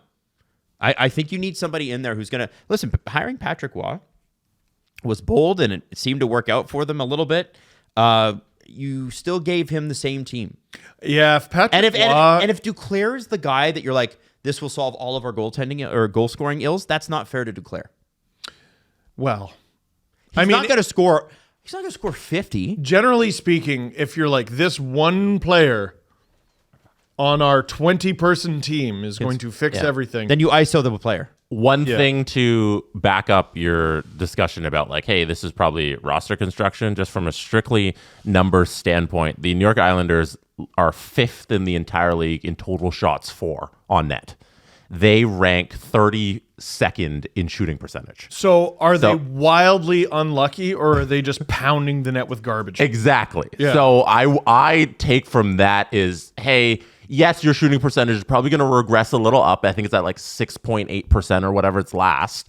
But you also don't have the skill to finish. Like, they don't have a roster that's going to capitalize on all these shots that they're peppering on the net to finish and score goals. So And it that requires comes down that. to you don't have enough high-end offensive talent, and that's a GM issue. Absolutely. Yeah. Absolutely. You needed a guy like Vlad Tarasenko who can he's not going to give you much defense, but he sure can score goals. And that's an art. It's an art, man. Right. No, what they truly needed was like an Austin Matthews. Well- for somewhere along this line to have picked up that generational scorer, because I don't remember the last time we could say like that existed on Well, the those guys, it's maybe not Austin's level, Jesse, but to your point, where was Martin Nietzsche's drafted?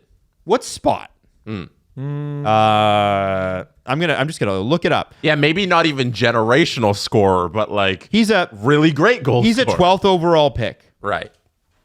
The Islanders, for sure, could have drafted a guy like that. You telling me you haven't been able to find a Jake DeBrusk, a Philip Hedl, and Philip Hedl hasn't even broken out the way we think he's going to. They've gotten guys. It's all on the back end. Like Noah Dobson's one of the best offensive defensemen. Oh, yeah, that's cool. I have him in fantasy. He's got 6 assists, Steve. Yeah, because he can't do everything. Yes, and it's the same problem with the Sabres. How many gigantic defensemen are you going to draft before you go, we should probably add up front? You just no. They built their identity and then they didn't do anything around it.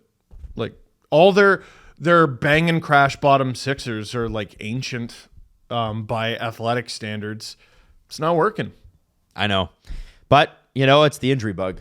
It certainly couldn't be the decision making. No, I mean, it's just listen, they're not deep enough to survive what they're going through. Not every team is. A lot of teams aren't. Most teams aren't. Mm-hmm. But the really good ones are. Last thing, I'll close just for more stats to just emphasize the point we're making. The last time the New York Islanders had a 40-goal scorer was the 2017-2018 season when Anders Lee scored 40 goals. Oh, man, I thought you were going to say Jason Blake for sure. No, Which would have been crazy. That's a long time. Wow. Wow. Man, they sure could use Andre Lee. Don't you think?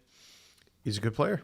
Andre. Remember I got yeah, Andre- you got it. Oh. Yeah, I yeah. I got it. Thank you, Jesse. Yeah, you didn't yeah. laugh. You didn't laugh. Maybe it was not. I didn't get it. I'm not cheeky. sharp. Maybe it wasn't that cheeky. good. It was cheeky. I was trying to be cheeky. It was cheeky. It was I got good. big cheeks. I'm trying. Yeah. Thank you.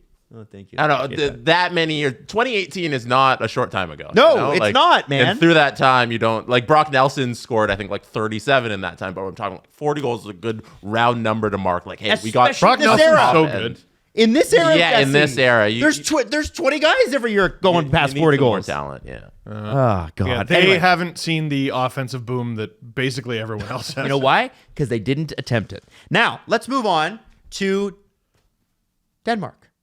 Oh, Move on to Denmark. Let's- I would like to start with a little bit of trivia. Nikolaj Ehlers. Now, Jesse, if you- Warm chocolate. no, not quite. Although I do have something on Sweden later.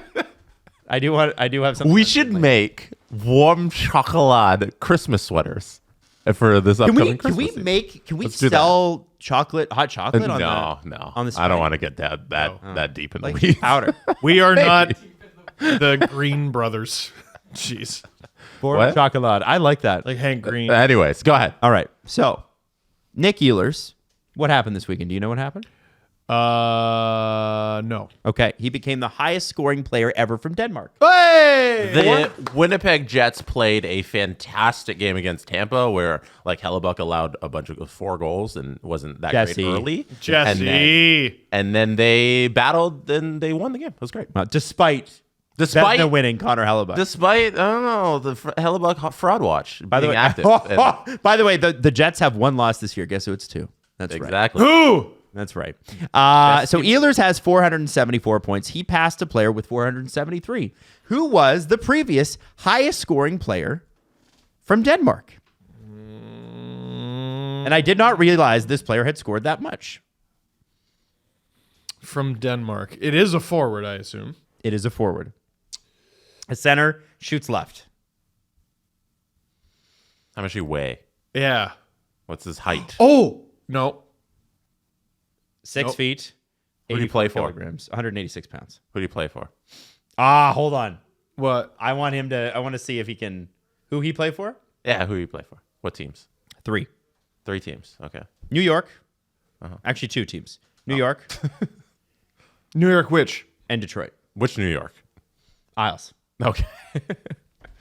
The Islanders and the Red Wings. Player from Denmark. What It feels like it's right there. what century? Oh, it's this century. The 2000s. Okay. Yeah. Actually, retired recently after winning the DEL Cup, whatever it's called, with the Berlin Polar Bears. Thank you. I That wanna gives know what me that jersey looks like. nothing. The German league actually has some really cool teams. Berlin Polar. Oh, it's a great jersey. Oh Yeah. my god. They used to have, I don't know if they still do, but they had the Augsburg Grizzly Adams. Oh, Jesse, I'm sending you something. I'm sending you. Send. something. Oh my god. Just.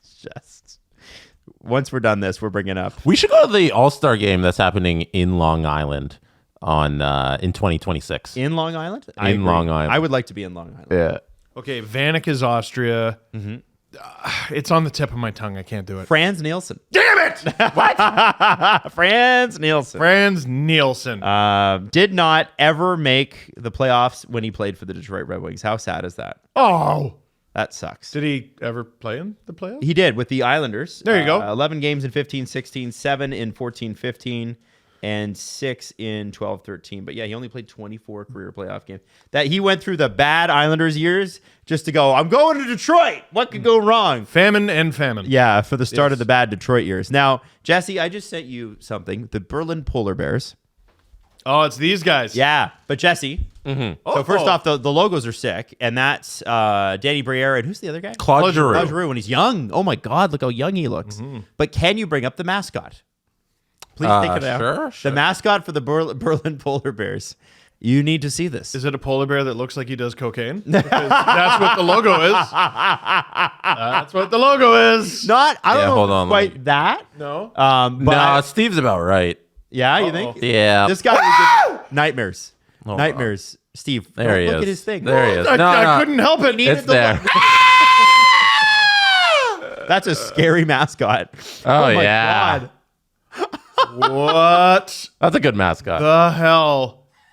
I assume no kids go to these games. Yeah. This looks like a polar bear costume you got at Spirit Halloween for like $50. Like they did not invest a lot in this mascot. Very German, very efficient. Cost efficient, Jesse. Cost efficient. Look at the gloves. Like, yeah, the gloves are like just gloves. Yeah. Oh, we put some fur on it. It's so North America versus Europe. Oh. Like we have Carlton the bear. Woo! And he's so Yeah. cute and cuddly. And this is Europe. Bear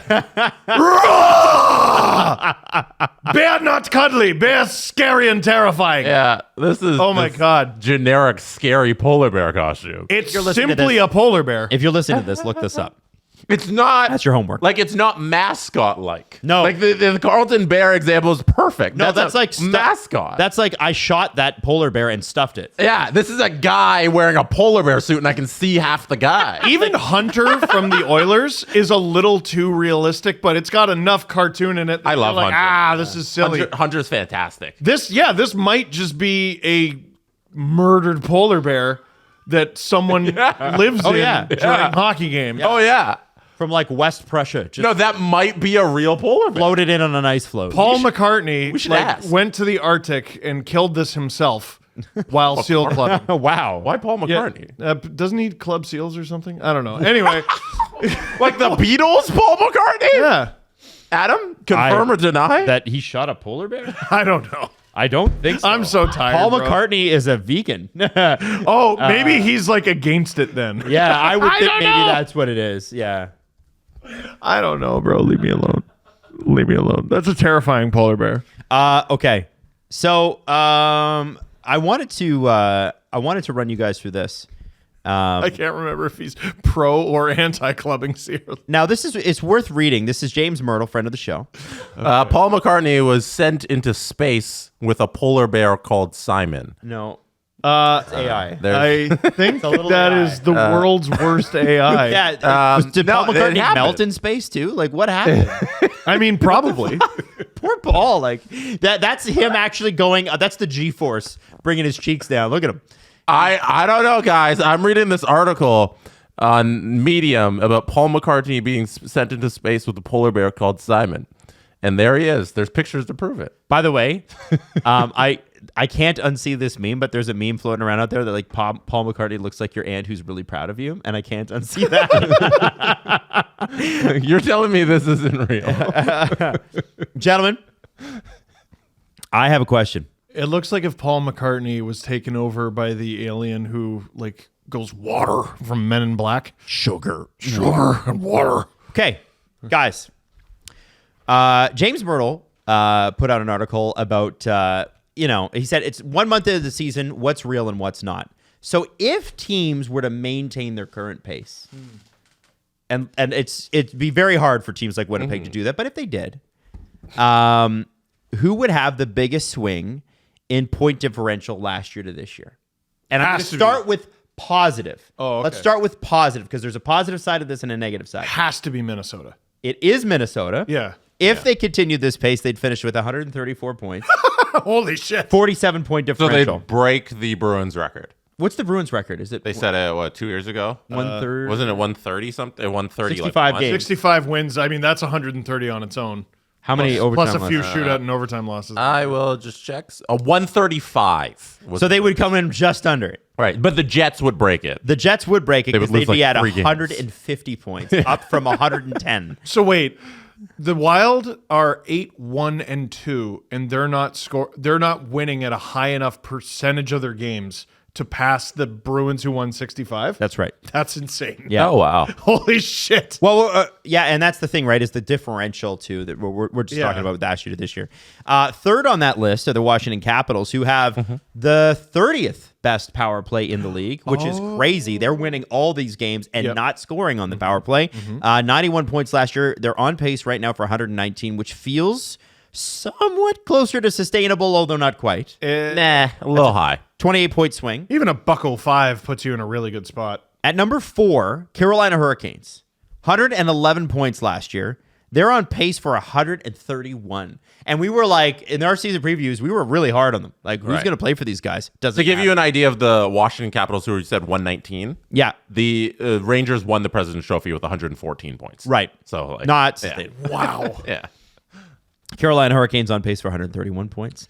And the one that's the most interesting and perhaps actually could happen, because none of those seem like they're possible. Right? No. Fully possible. To expect the Jets to win 80 games is, I think, unrealistic. Well, it would be more like 72. One loss a month. I love how you said 80 because they play the Leafs twice. Yeah. Yeah, they got to lose the Leafs twice and then win every other game. Jesse, Sure. What? what did you just say about the New York Rangers? What did they win with? 114. 114 points, which President's is down Trophy. from 135 the year before. So that's our... No, I'm kidding. Yeah. That's, yeah. Yeah. And by the way, the Panthers won it the year before that, and they had a goofy amount of points too, like crazy. So one team is on pace. They had 98 points last year. They're on pace for 116 this year. And I think, hey, that's believable to me. Did they make the playoffs? That's a good question. I think I know who it is. Because think- I've been really disappointed in myself in that I wasn't hyping them up preseason. Okay, and who is that? Is it the Vegas Golden Knights? It is the Vegas Golden Knights, Jesse. Mark Stone. Holy Yeah, dude. they've been everything they should have been the tail end of last season. Yes. Like, they've been fantastic to start the year. It's been Ilya fun to watch. Samsonov caught some strays earlier this show. He's had a couple bad games, but he's been by and large And Adam, how could you Very not good. forget the round one against Dallas where the Vegas went up 2-0? Oh, yes. And then failed to close it out against Dallas. Yep. They went 2-0. They went up 2-0 on the road. Like, fuck. That is, that's an insane. Every year, there's one first round series where it should be illegal that those two teams are playing each other, and that was it. Well, the NHL decided to have the most goofy alignment ever for the playoffs. Yes, they sure did.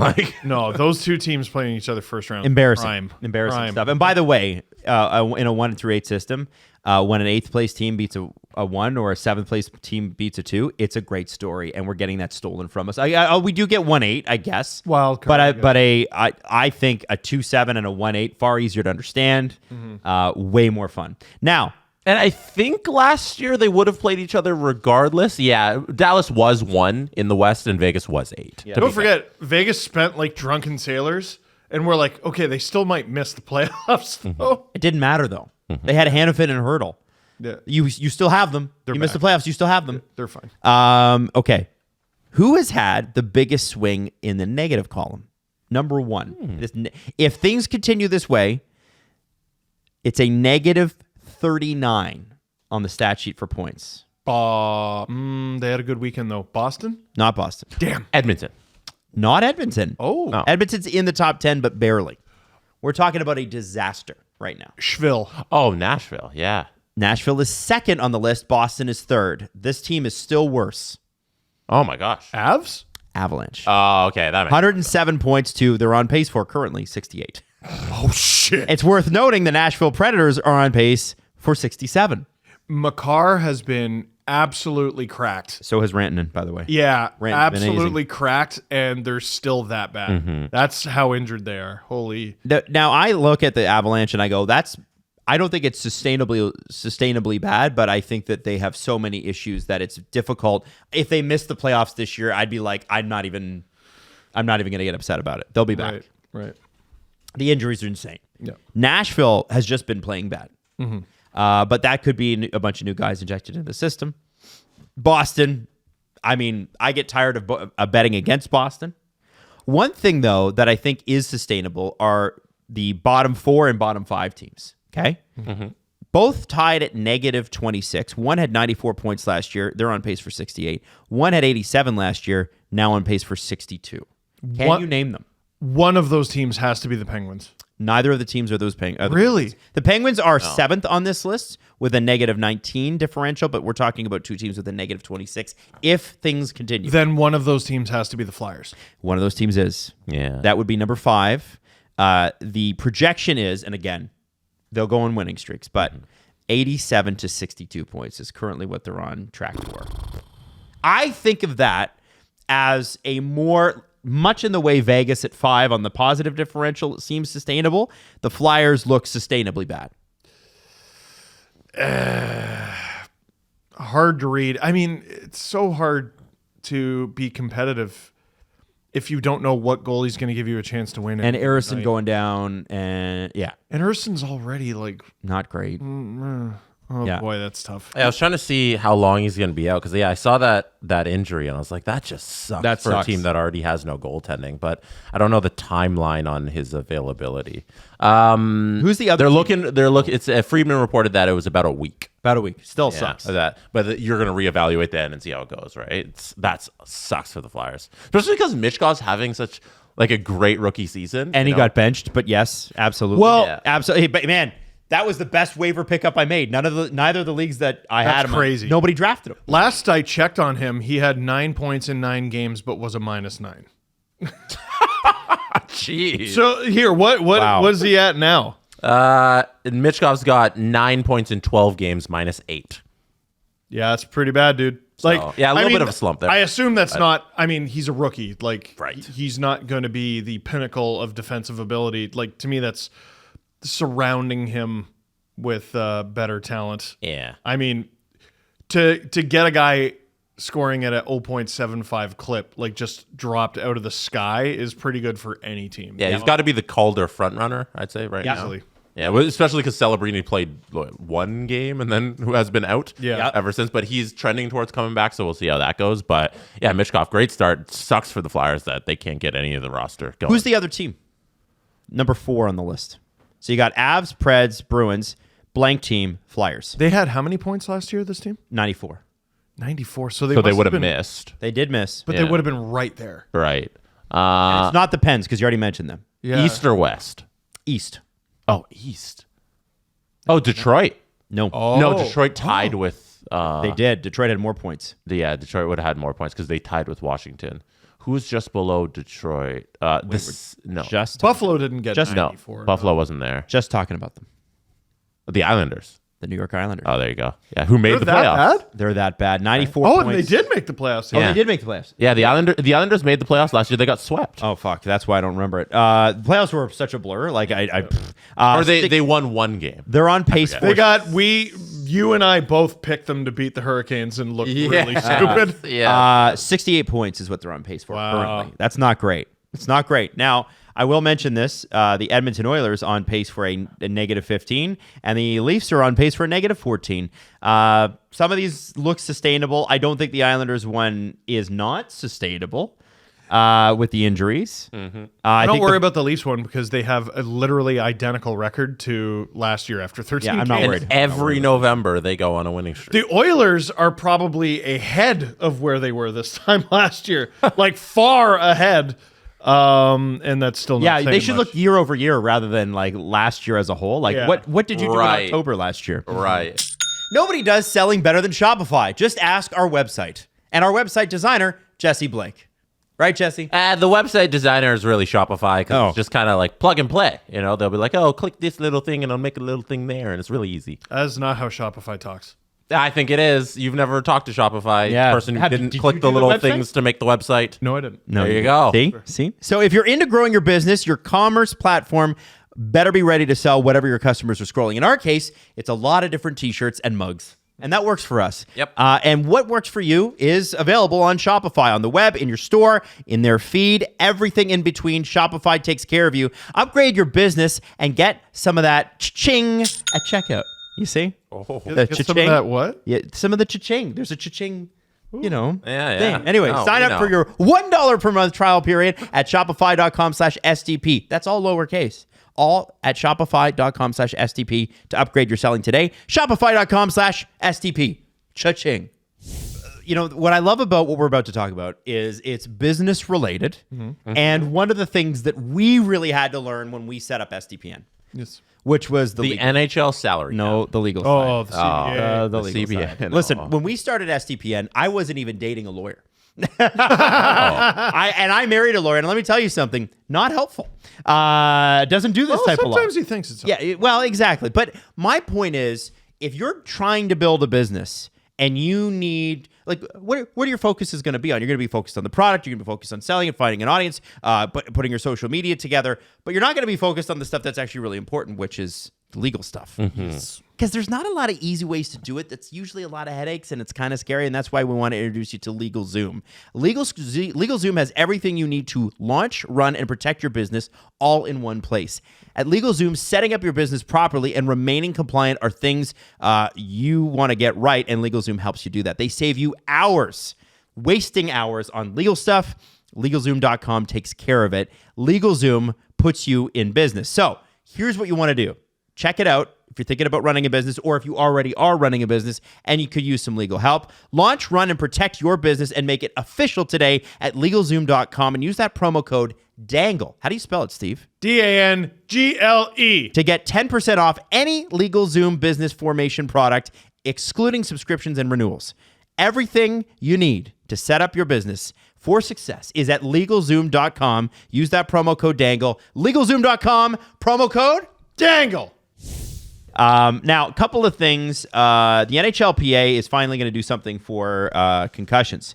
And there was a familiar name in this. Frank Cervalli had it for Daily Faceoff. Alan Walsh is, I believe, a part of this as well. But Marty Walsh announced the formation of a committee for the NHLPA Executive Board in June. They kept it under wraps until Friday. The new committee will be the NHLPA CTE Advisory Committee, which will initially be comprised of 10 active players. I believe Darnell Nurse is already included, and expand representation for all 32 teams eventually, and they will be guided by medical experts. The new committee is expected to meet a few times per year, and the player selected to chair the committee has not yet been announced. The NHLPA, according to Marty Walsh, the NHLPA starting a committee is huge for the players. Sorry, this is not Marty Walsh.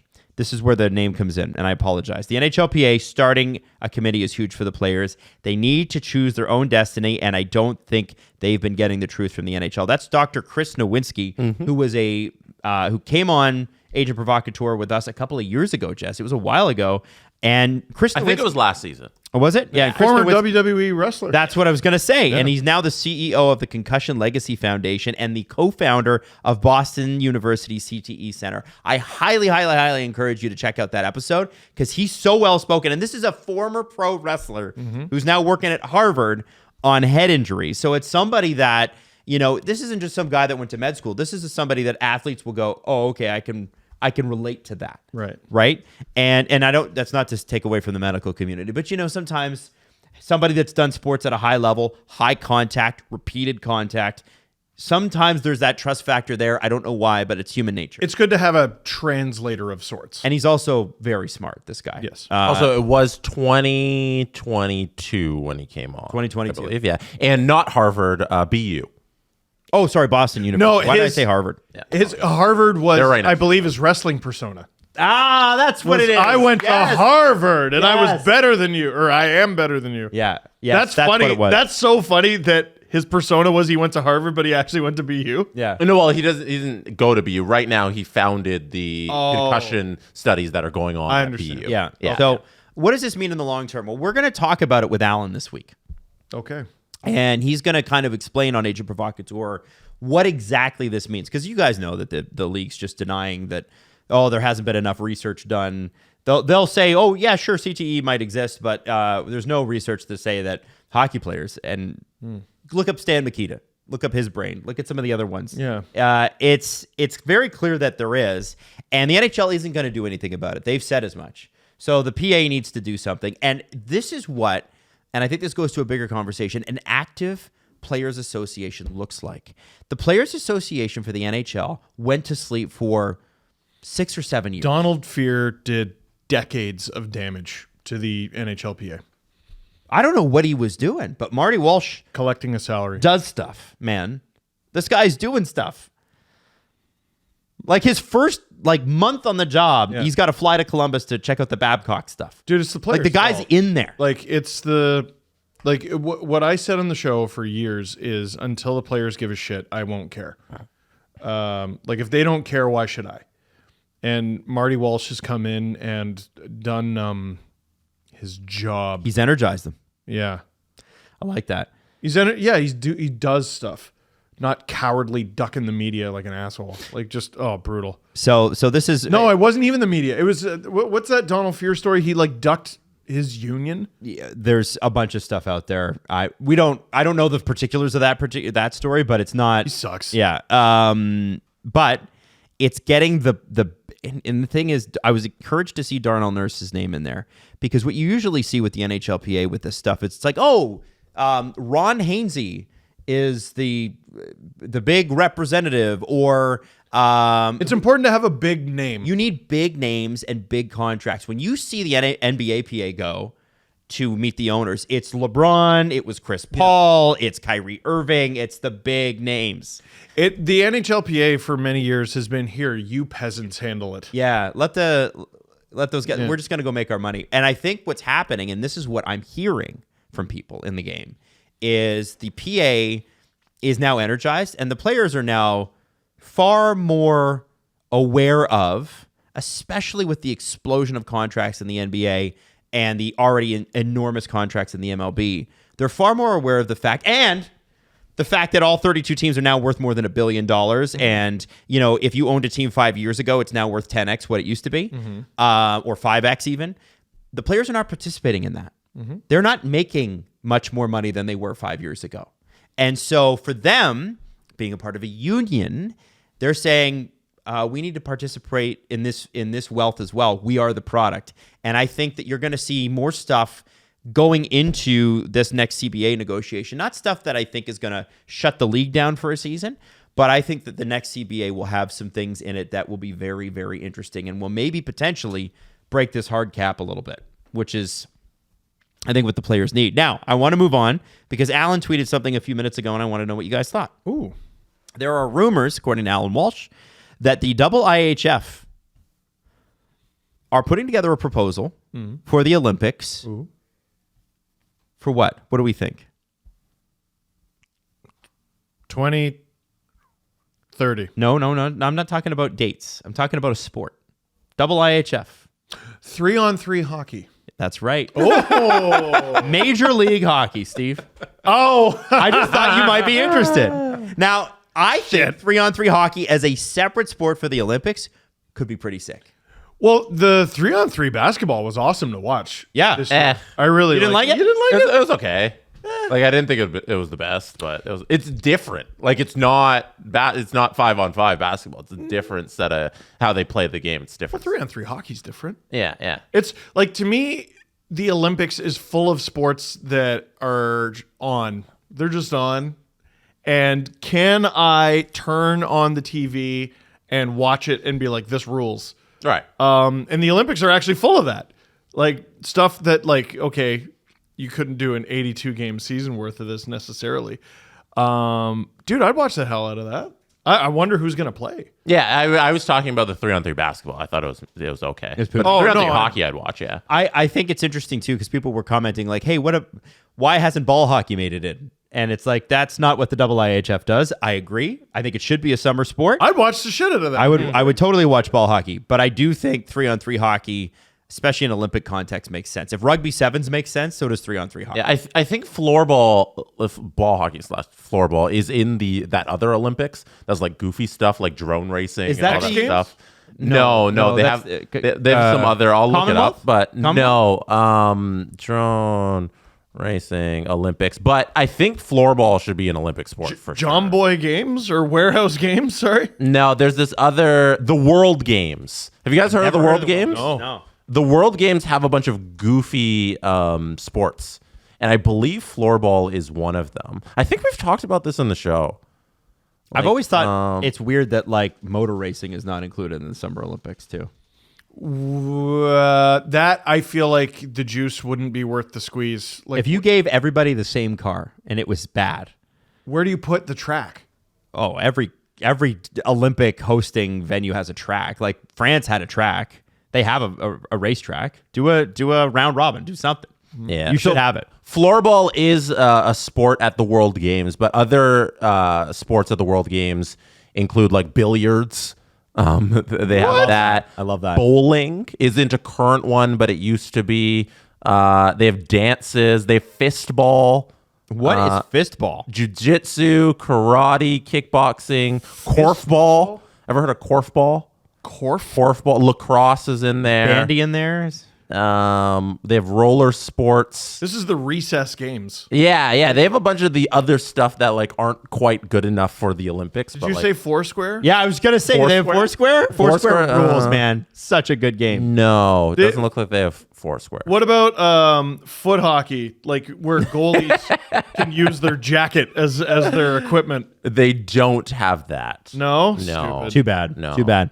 Hey, But yeah, the floorball's, it's been competed at international competitions. Is the whole point I was trying to say is that like countries send teams for floorball, and so they have this body already just inserted into the Olympics. I think that'd be great. And that would be a great Canada sport. Because Canada's not great at the Summer Olympics sometimes. And sometimes they were good this time. Yes. They're getting better. But I think that listen, we got to stack the deck in our favor here. We're a small country. Well, one way to stack the deck is get like 2 good swimmers. And they did. There's like, what, 30 medals up for grabs? Yeah, it's true. You're good. Jesse, I want to bring this up. Do you have it? You have my text available there? Can you throw that on the screen? Bring it up. So, Steven, you've played NHL games for a long, long time. You have your Dangle Navy group chat, which Jesse and I are not involved in somehow. And you never will be. But you have a Dangle Navy team that you guys played with. And during the pandemic specifically, you guys got really good. Yeah, we haven't played for a while. Yeah. Yeah. But there are, you guys have, everybody's got a position. Yep. Everybody's got things that they're good at, things that they're not good at. Yep. And that's really exciting. When you play NHL, not with your team, you play like drop-ins, or you don't play online. Let's just say you're just playing for fan. Sure. What is missing? What's the one thing that sticks out? You go, it's a little not real. It's a little not real. Where are you going with this? Well, for me, it's always been, and I noticed it specifically when Jesse was doing his streams about the Buffalo Sabres. Remember he hired Jason Spezza as a coach? Because he replaced, and then I fired him. He replaced a guy. Yeah. He just replaced a guy, whoever guy was.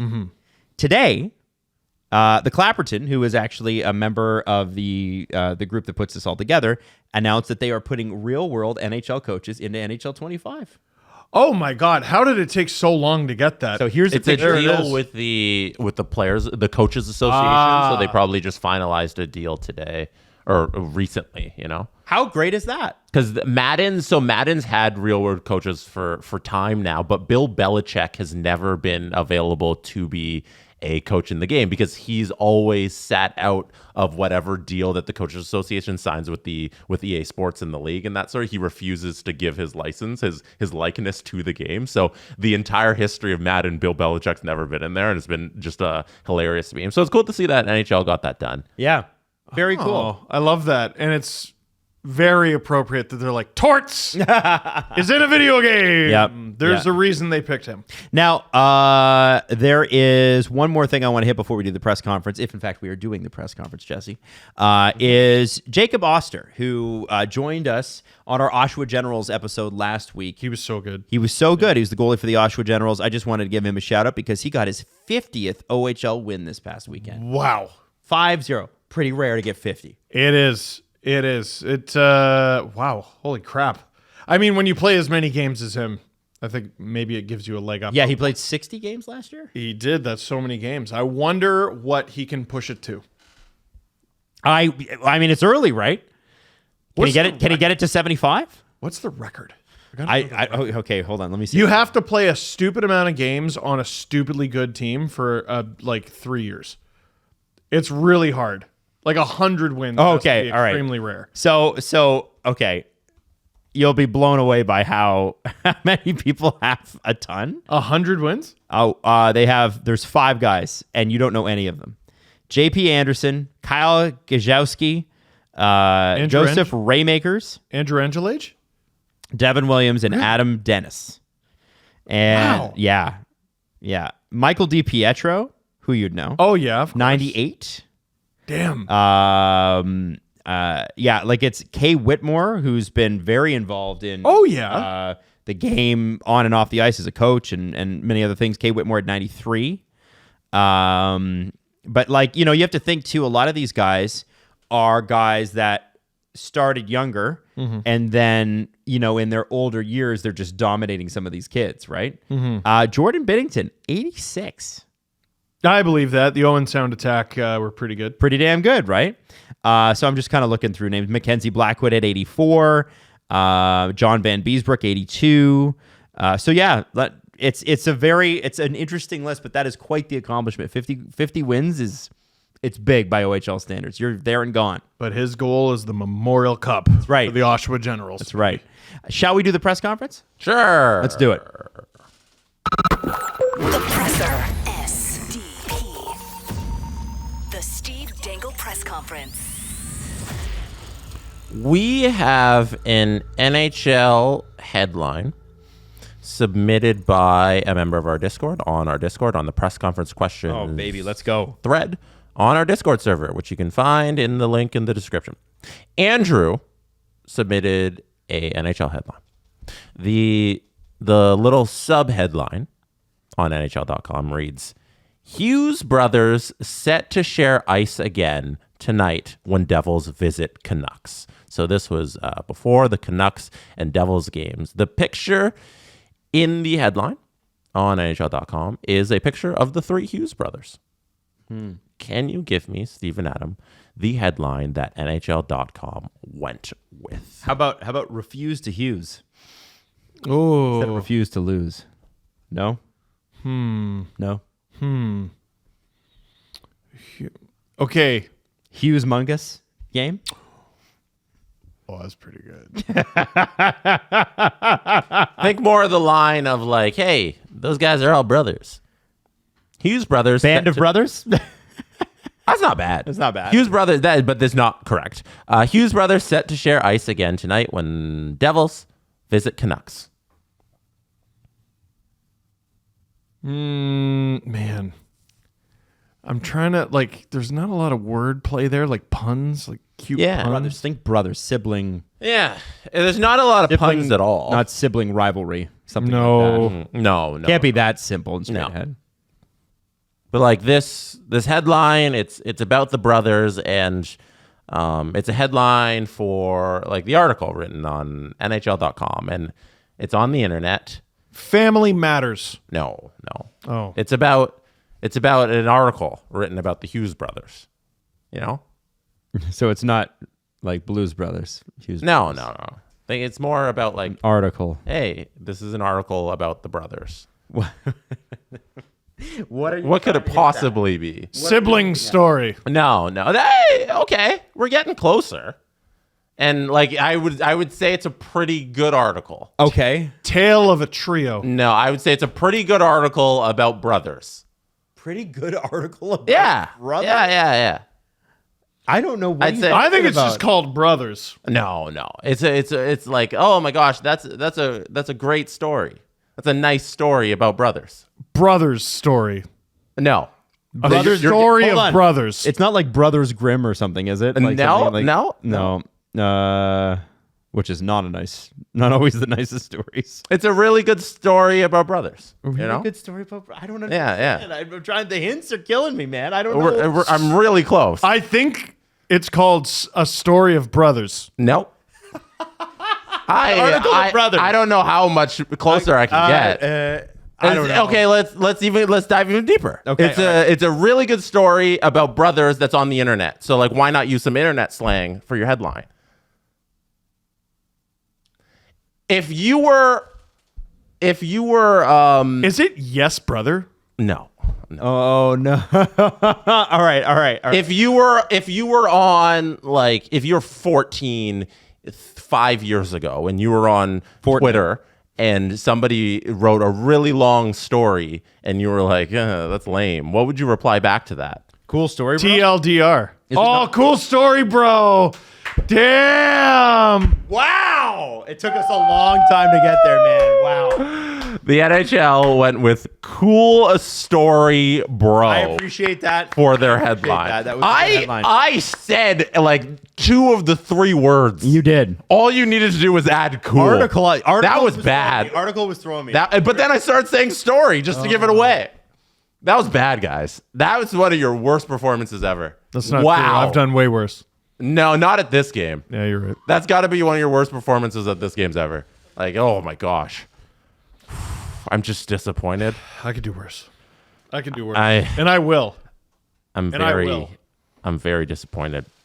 Aria wanted to know why you didn't take the train to London, since it was such a long drive and you were complaining a lot about it. She said, "Why didn't you take the train?" And then she screenshotted Via. I didn't complain. Via. I don't know.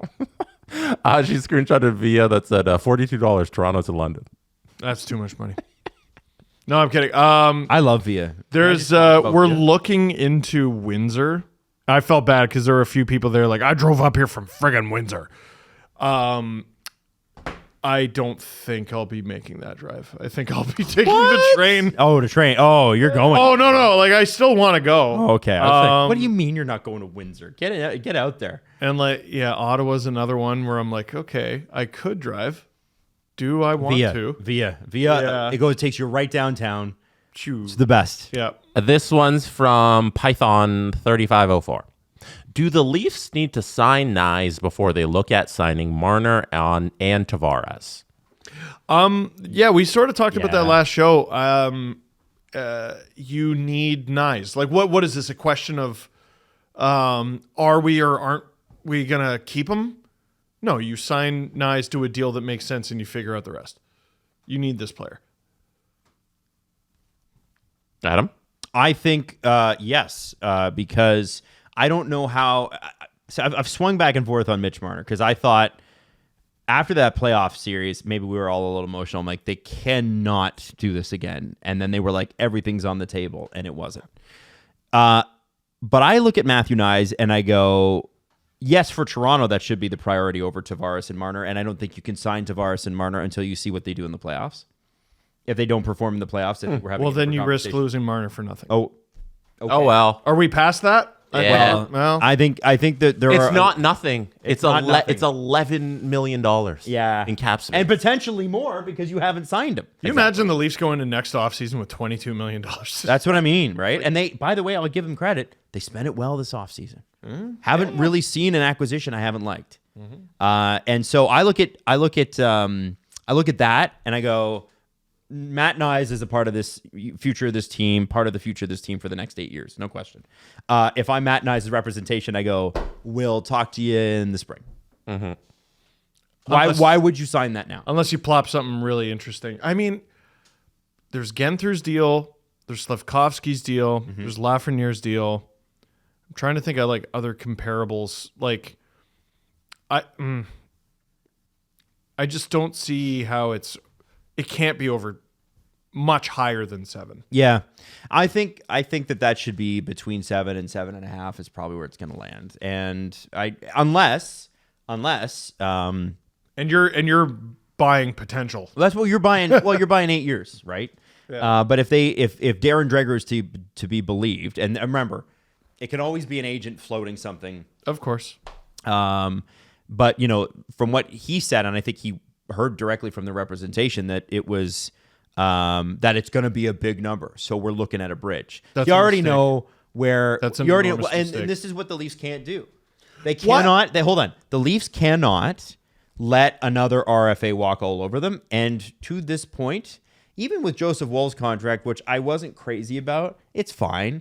I think you can't. You got a different general manager in there. You cannot have what you had with Nylander, Matthews, and Marner when they steamrolled you. Why are you giving 4, 5, and 6 year contracts to dudes in their 30s and you're going to bridge Knies? That's stupid. Well, that's why I think that was Knies' people. Okay. That's a good question. Yeah, It's a good point. Yeah. I think it's I going to be an make 8-year those. deal. I think it's going to be an 8-year deal. That's my guess. I have no inside source on that. I think it's going to be an 8-year deal. I think the what Dreger put out there, and no disrespect to him because I know that he heard that directly from them, or I can assume he can. I would think that that's the agent going, just in case, in case you want to know, this is what it's going to be, and that's where our negotiation starts, and you'll have to move me off that point. Yeah, I mean, you could always be the team who lost Zach Hyman twice. Yeah, you Lock got Zach this Hyman. player up. They're going to lock Lock him this. Don't be fucking stupid. up. Yeah, Lock this they'll player lock him up. He's going to be here. Some frustration in my voice. Yeah. Sign I this think player. you've been What's hurt. wrong? You've been hurt before. Jesse, are you ending the show? Is that what you're doing with that slide? No. Oh, okay.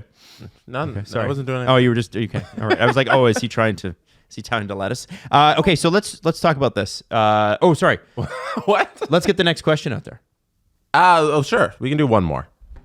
This is from Mike Morris. Then I want to do a quick thing after. Have you guys watched the Netflix doc on the 2004 Red Sox? Theo Epstein has a great quote, which I think is relevant to Adam's criticism of the Leafs leadership group.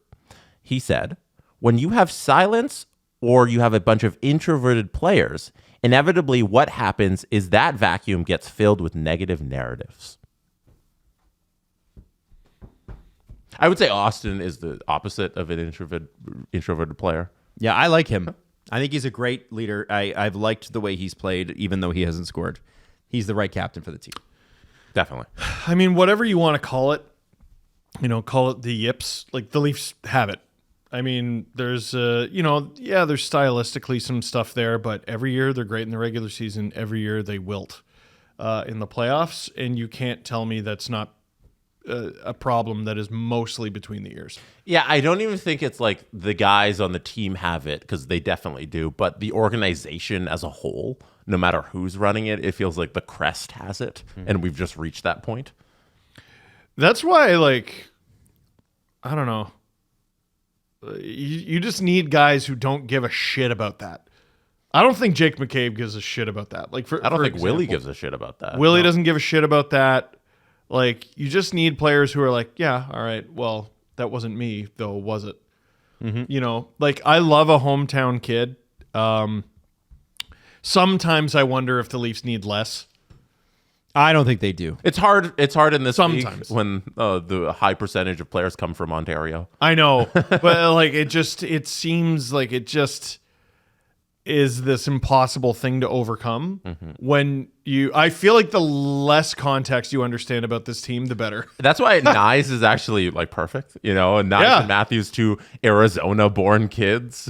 Yep, it's great for them to play for the Leafs, and the hometown thing, it adds a bit of pressure, and you see it with guys who come to town because they start performing better because their family's here, and then the guys who are here drop down because there's so much pressure. If I may, I would like to offer an alternative point of view. All right. Which is, I don't think it matters where you come from. You feel pressure in one way or you don't. And I think that everybody knows that this team has lost because of more than just pressure. Yes. And that's why I don't like that. I think that lets them off the hook. They blew a 3-1 lead to an empty building. Yeah. I think it can be both. Yeah. Yeah, I guess. I just think there are people that I don't think that there are Ryan O'Reilly came here. He knows the history. He's from here. Yep. He performed great. And then didn't like it. Didn't like it. Wanted to go live in Nashville, a tax-free state. Okay, fine. Yeah. Yep. I get it. But I would say that do you not think, guys, that Matt Sundin was unaware of it? Doug Gilmour's from Kingston. Do you think he wasn't aware of it? It was already 30 years when they got here. They're all aware. Wendell Clark knew, and he grew up on a farm in Saskatchewan. I think if you're in hockey and you don't know that the Leafs haven't won since 1967, you're not in hockey.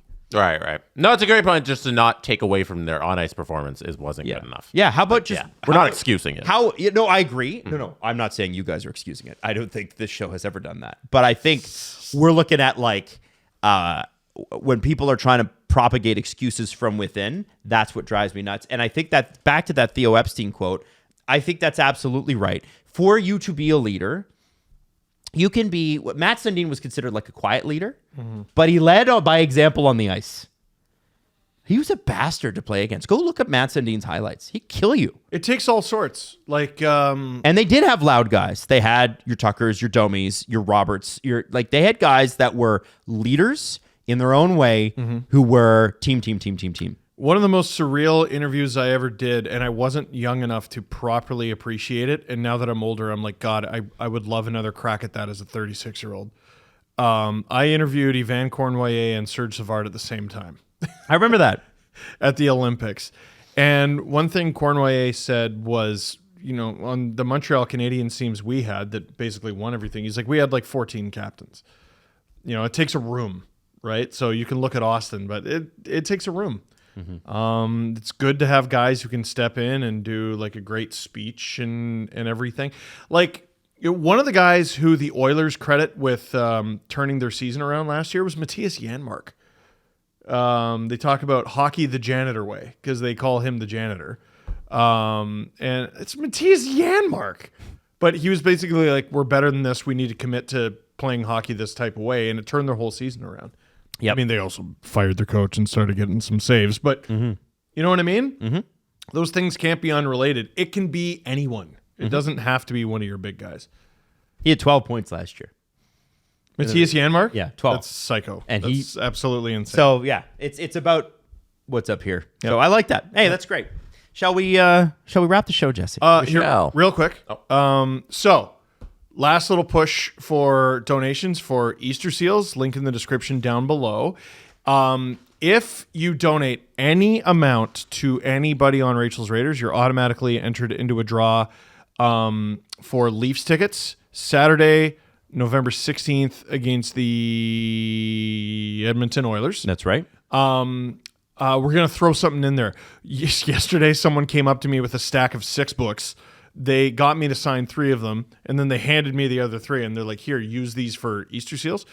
I'll add 2 to that. So 5 books, 5 signed copies of Hockey the new Rants one. and Raves. Yeah. Yep. Of the new book will also go to randomly selected donors. So there's tickets up for grabs and 5 signed copies of Hockey Rants and Raves. If you donate to anybody on Rachel's Raiders, link in the description down below. There you go. Boom. Love it. I'm excited. That's this Friday. This little tournament. It's friggin' soon. Yeah. Oh yeah. So schedule this week. We are recording Monday, Wednesday, Thursday. Yes, on account of we will be busy Friday. Woohoo! There you go. So that's it. That's what we're out of stuff to say. Yep. Leafs Boston tomorrow. That'll be fun. It's good. Cool story, bro. Shut up. The Steve Dangle Podcast. Follow the guys on Twitter at Steve_Dangle, at Adam WYLDE, and at Jesse Blake. Connection complete.